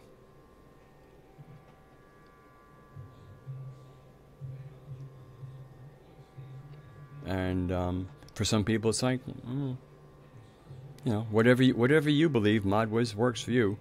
It's not a belief. It's a gnosis. It's an experience. It's as real as anything else in my life. But it has to be personal. It cannot, the methods, the narrative is really the connection. But even without the narrative, if you just kind of acknowledge that Mother Earth is alive, conscious, you're able to communicate with her, I do believe you can begin to have some experience of her dreaming. And it's the idea that we live in her dreaming, the hologram that certain people talk about, which is not a simulation. Important point, and this is a clarification that John made. So I want to give credit to where what I'm about to say comes from. The hologram is how I do understand the where is how reality is constructed. Hologram is the reality. That's how reality is. It's holographic. But it's not a simulation, because a simulation is based on something that is real, and then you simulate it. So in many ways, the archontic world is a simulation of a real world.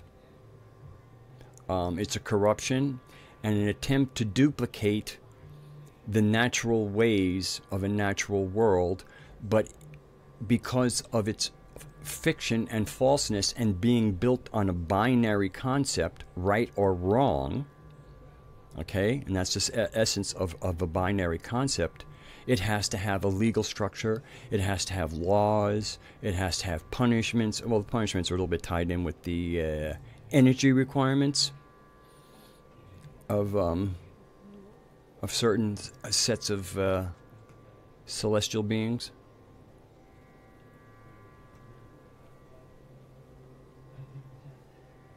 So it's really, I think it's really important. When the moment you hear the word simulation, please understand that people are engaging in banalytics. It's a silly concept, in my opinion, unless you actually think you're living in a simulation, and then I care to not share that hellish world with you. I already have to share the hellish simulation that is already going on with you, without going down to the bottom of the rabbit hole and scooping the rabbit shit up until just my eyes are peering out.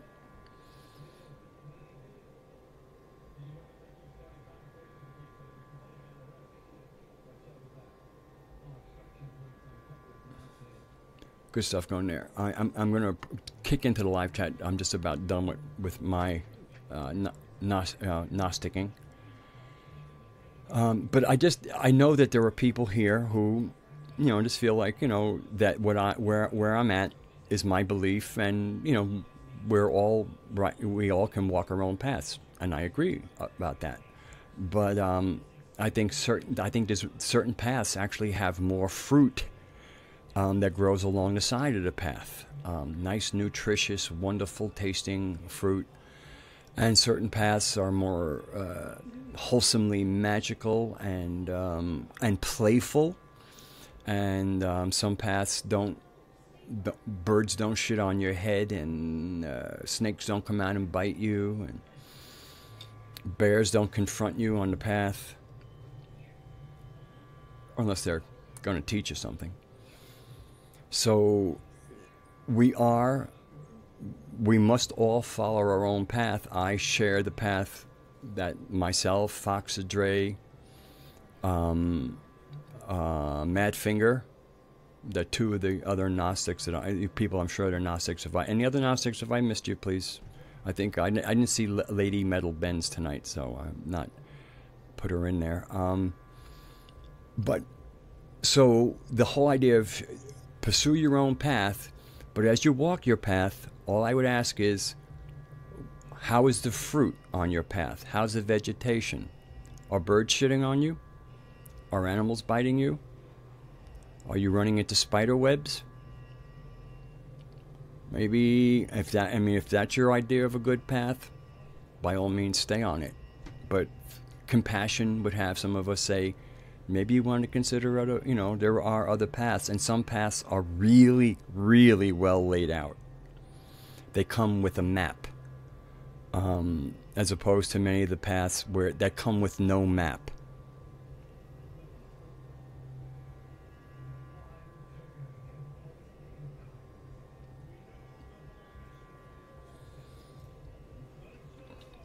And just because I do hear a lot. It's almost like a defense of, and it's a solid enough defense, about, you come share the Sophianic narrative and some of those things, and it's just like, oh, well, that sounds nice, but that's not my path. Okay, I mean, I want that's fine, but what is your path giving you? Those of us who have entered the path of Sophia's dreaming have found it a beautiful path.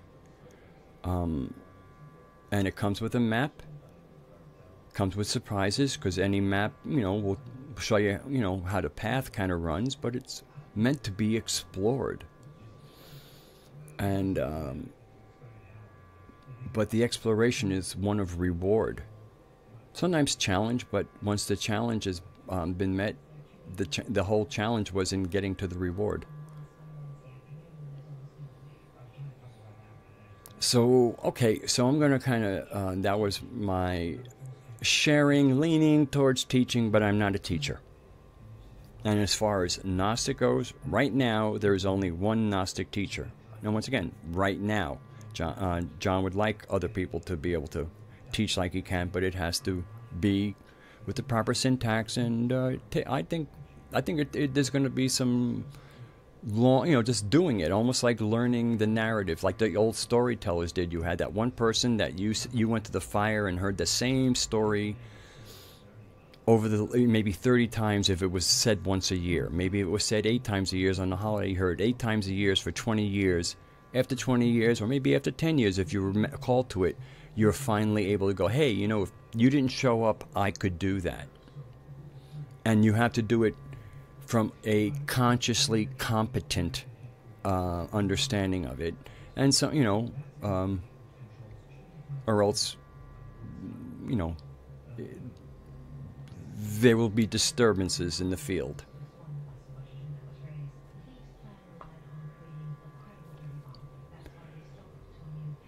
Oh, that's an interesting crumb. One of the things, I don't know if I've mentioned it, nothing, to the chat, that would be vidref NZ. The Nag Hammadi was a place where a lot of the material that ended up becoming a coherent Sophianic narrative came from. But then to read the Nag Hammadi, to call the Nag Hammadi texts, and especially as a work, Gnostic work, doesn't work for me. There's Gnostic material interwoven with Judeo-Christian mysticism and some Hermeticism, but to me, a real, to me, the genuine mystery school Gnostic, and going back before that's, going back almost before we can really see it in history, because we do see it in Greek history. We read about the mystery schools, and I think they were still probably holding on to the original narrative. But as soon as and Hermetics and alchemy are great to know of because they are a language on their own. But to be a Hermeticist is to go into a magical tradition that is specifically coming from an archontic archontic revelation, because the archons have their own magical system, and that's the basis of much of Western magic, is archontic magic, because they want you contacting them. So they're going to give you a magic system where they're the stars, where they're the ones you call. And of course they can give you all kinds of good information because they learned it from us. They've been, interacting with us for thousands of years, including some of the best and brightest who decided to take a left-hand path. And so they absorb all that information, and then they're perfect mimics. So we can contact them and they can act all wise, but anything that they've told us about our history that's legitimate, they got from us in the first place.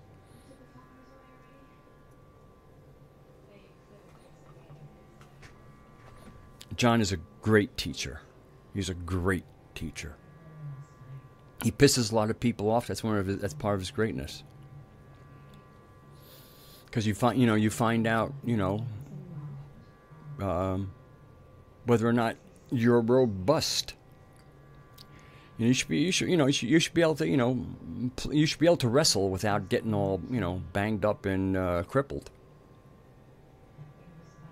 Oh, Fox or Dre, I even emailed him, as because he and I was getting ready to speak. Ginny was gone for 2 weeks, and that was kind of our opening. And for some reason, we couldn't get the opening. And I don't mind if John and I never make a video together. It's fine with me. It might happen later down the road. I'm not sure he connected with this my Aspiness. I think it's a little goofy for him. I think he made a good effort.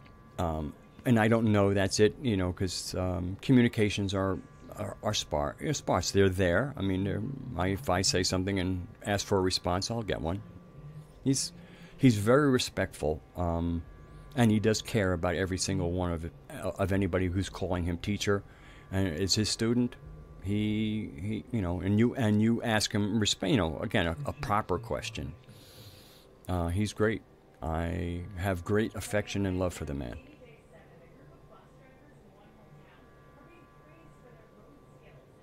Okay, Ellie, take care of that gardening, and make sure I know you'll be hearing some voices, because the divas and the nature spirits are a really chatty bunch, and if you're going to get involved, they like to tell you what's good gardening.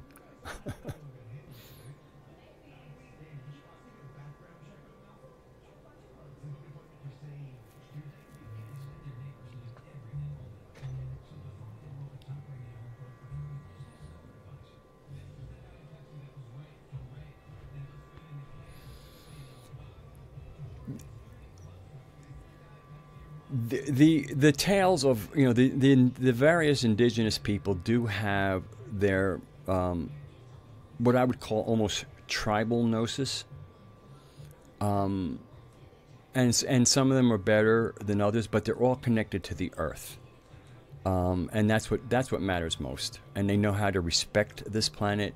They take care of Gaia and they love her, even if even if some of the they get, to me sometimes they get a little involved with sky gods. Sometimes but it's the connection. I mean, they didn't trash the earth. Anybody who lives respectfully on the planet, that's the first thing, is to treat this planet, this Gaia, our mother, treat her with respect and love. Most important. That's the most important part of the story. And then, as to me, if there is so much more richness that can come to it, including really having a map of at least where we are in the galaxy, which I think is a very useful map, especially when the upper mind really gets going and is ready to go, chasing etheric dragons. Having that map keeps you from going off into the ethers, which is its own experience. And John shared about going and meeting the originator, and we come up the same things. In my case, it's not only is it in many ways it's kind of boring as far as looking for things, but it is also like a sense of, hey, this whole experiment is taking place on planets. That's why our consciousness is in you, and especially you're from Earth. Boy, you got some focus, and it ain't here with me.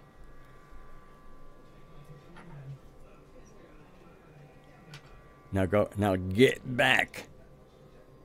I mean, it's very loving, but it's just like, what are you looking for?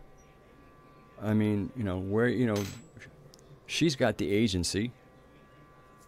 I know what you're doing. In my case, I was investigating, but a lot of people like, well, if she's the Aeon on the Earth, who's the real boss? That's not how we run things. This is not how the universe runs. We're not the boss. The whole boss concept is the archontic concept. So you come up here with that archontic shit.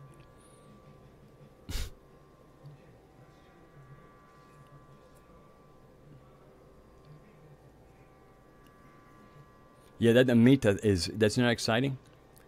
I know it's very exciting. But I have to admit, this I really like I'm in no mood for this lunar cycle to end because it's been so rich. But part of the fun is, okay, all good things must come to an end, and then there's a next one. And I so look forward to looking at that next crescent moon, finding, and getting what I can from it. But most importantly, I feel that it is in that reaching towards the moon for its communication, that you connect yourself into the lunar cycle so that when the Dakini comes on shift, you can be a part of it. And once you become a part, once you start experiencing these shifts, you are in Sophia's dreaming. You have really, you're really participating in the repair of the world. And she so loves it. She is so, it's just, imagine ignoring your mama. That's just wrong.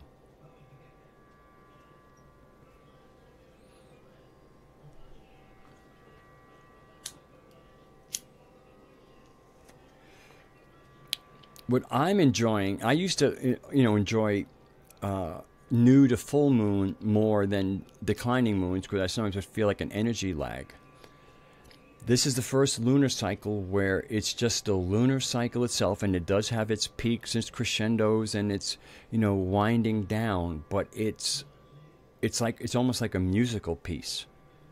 It starts off at, a certain way. Some things start off louder, some things start off a little more pianissimo, maybe is the word, and then build up to, and some of them have crashing crescendos, some of them crest a little more gently, and then the whole, getting towards the end of that particular symphony.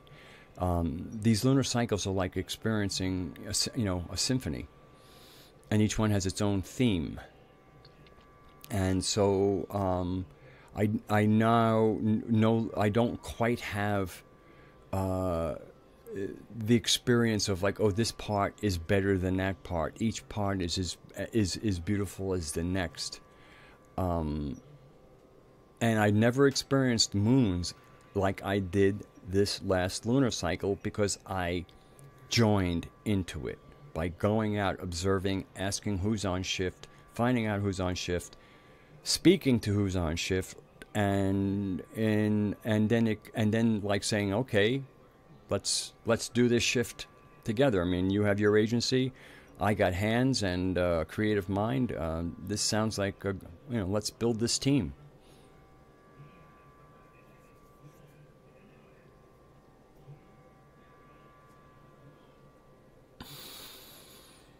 And especially with, I guess the full moon was in Scorpio, so of course obviously it only is there like 2.5 days or so, but I felt like that there was that this waning moon would have some of that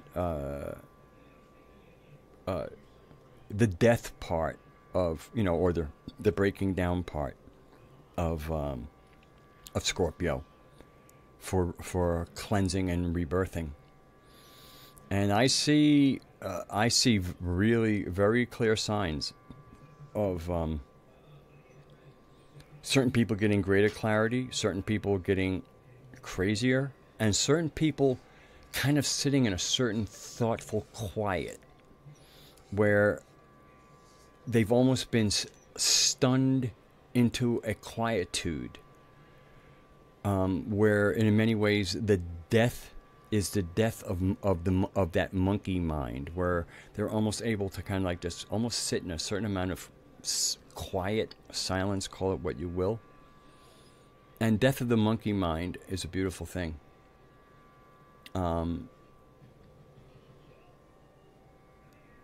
So that's what I'm kind of experiencing. I'm experiencing certain people really coming alive this cycle, certain people just losing their shit. I mean, seriously losing their shit. Narcissists are like blooming like blooms on a narcissus branch. It's, like the narcissism is narcissistic. And then there's other people who I just think are just are reforming. they have been stunned, so they're not acting out in a way that looks like, sweetness, or in a way that looks like, craziness. There's just kind of a quietude, and in that quietude often is some good inner healing going on. And if you're on one direction, you're going to change direction. Well, first you really want to come to a stop, especially if you're on a medium like water. It's good to stop, and then especially if you're going in the other direction.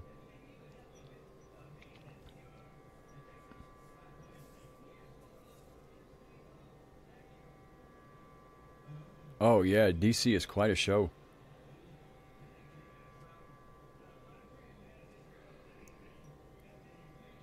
I'm not surprised to hear that, Nathaniel. I mean, I really feel people who are on the edge and not moving towards healing will be moving towards breakdown.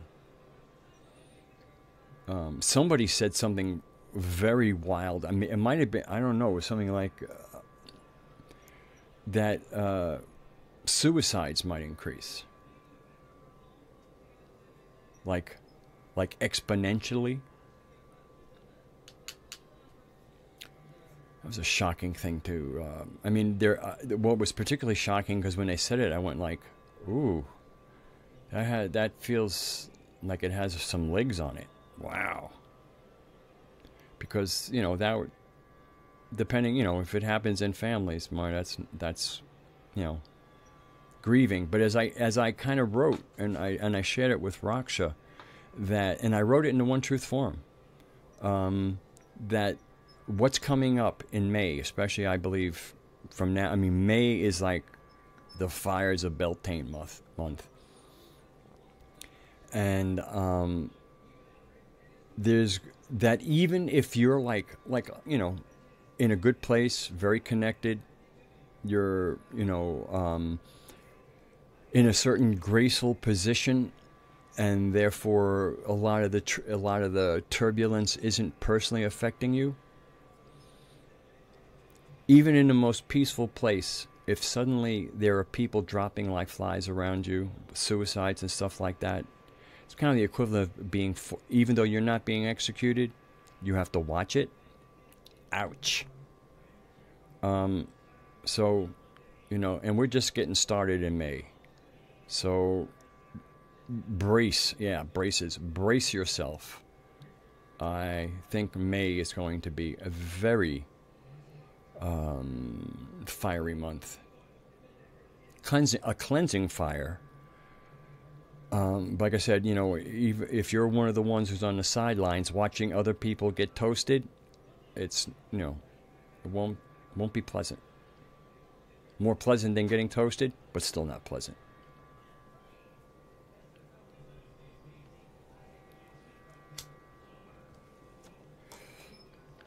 Okay, so let's see. So next Monday is still not the next. So on next Monday, I hope to have a little more of a concept for the campfires and how we'll do it. But anybody who has an interest right now, please remember, the way to get this ball rolling is to send me a private message, not a comment underneath the video.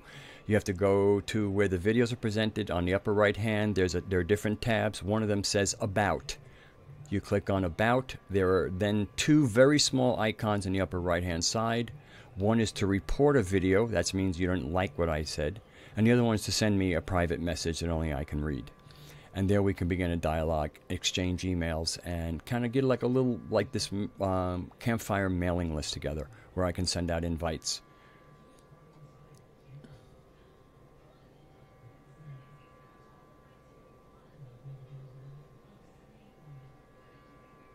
Yes, Foxadre, it will, it's going to get uglier. So that's the whole, assist where we can. If you can save a drowning person without them pulling you in the water and drowning you too, do so.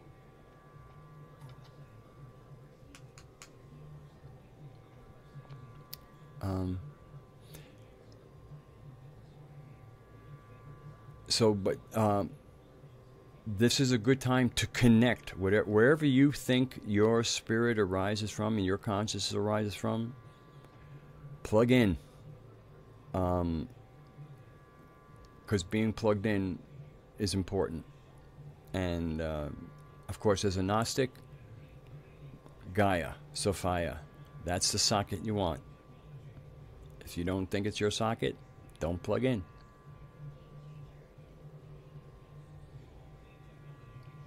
So, I'm basically saying goodnight, but rather than just shut off, I'll kind of like let people say goodnight in the chat, and if anybody has like a last, hey, rad, and it's a form of a question,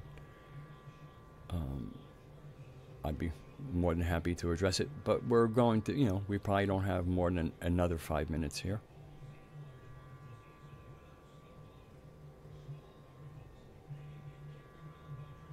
And for those of you who are not here, mynutra.com, the company is My Nutraceuticals, cannabis paste. As far as I know, if it's legal in Virginia, it's probably legal anywhere. Good night, Robert. Oh, Connie, you were here. I didn't know you were here. CBD paste. The oils. Again. If you go to My Nutraceuticals, there's a video there. It's 17 minutes. It's worth watching of why the paste is the thing. I cannot. If you're anybody who has cannabis in your life in some way, this might really. You might find something. This is the way to go. This is the way to get those cannabinoids. Because when you kind of feel good in your body, you kind of you start enjoying the clarity and the dreaming. I cannot, I'm not saying it is for everybody, but boy, was it for me. And my nervous system can get real jangly.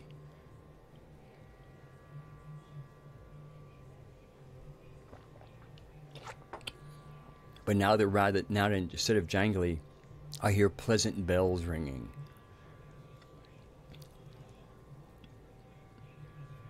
Raksha is wonderful. I love you, Raksha. I love you all out there, but Raksha, I have a very, we're clan brothers, and we have time. Once, he does invite people very often to, there's people who are part of our Google Hangout discussion, and after one of his shows, people can certainly get to know Raksha like a few of us do. Thank you, Alex. Hope you, if you don't want me calling you that, just tell me that. It's just easier than saying I'll walk. Foxadre, thank you for being here, and Madfinger, and everybody who has been here. Again, I don't want to. I'm not showing necessarily a special affection toward the Gnostics, but they are very helpful. Again, for me, for anybody in the live chat that might have a question for me, and then they can answer it. It allows me to stay on track, so they become real good allies. And of course, Raksha's there. Raksha.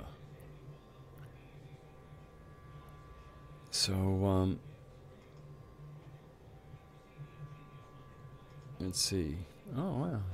So, yeah. Jonas C., I don't recall greeting you. And Connie, I just said hello to you. So I just want to say hello. I saw you in the participants. And here we are. So it is good night time. I'm going to hit the stop streaming, which takes a moment for everybody out there to experience, and even on my side. So I'm going to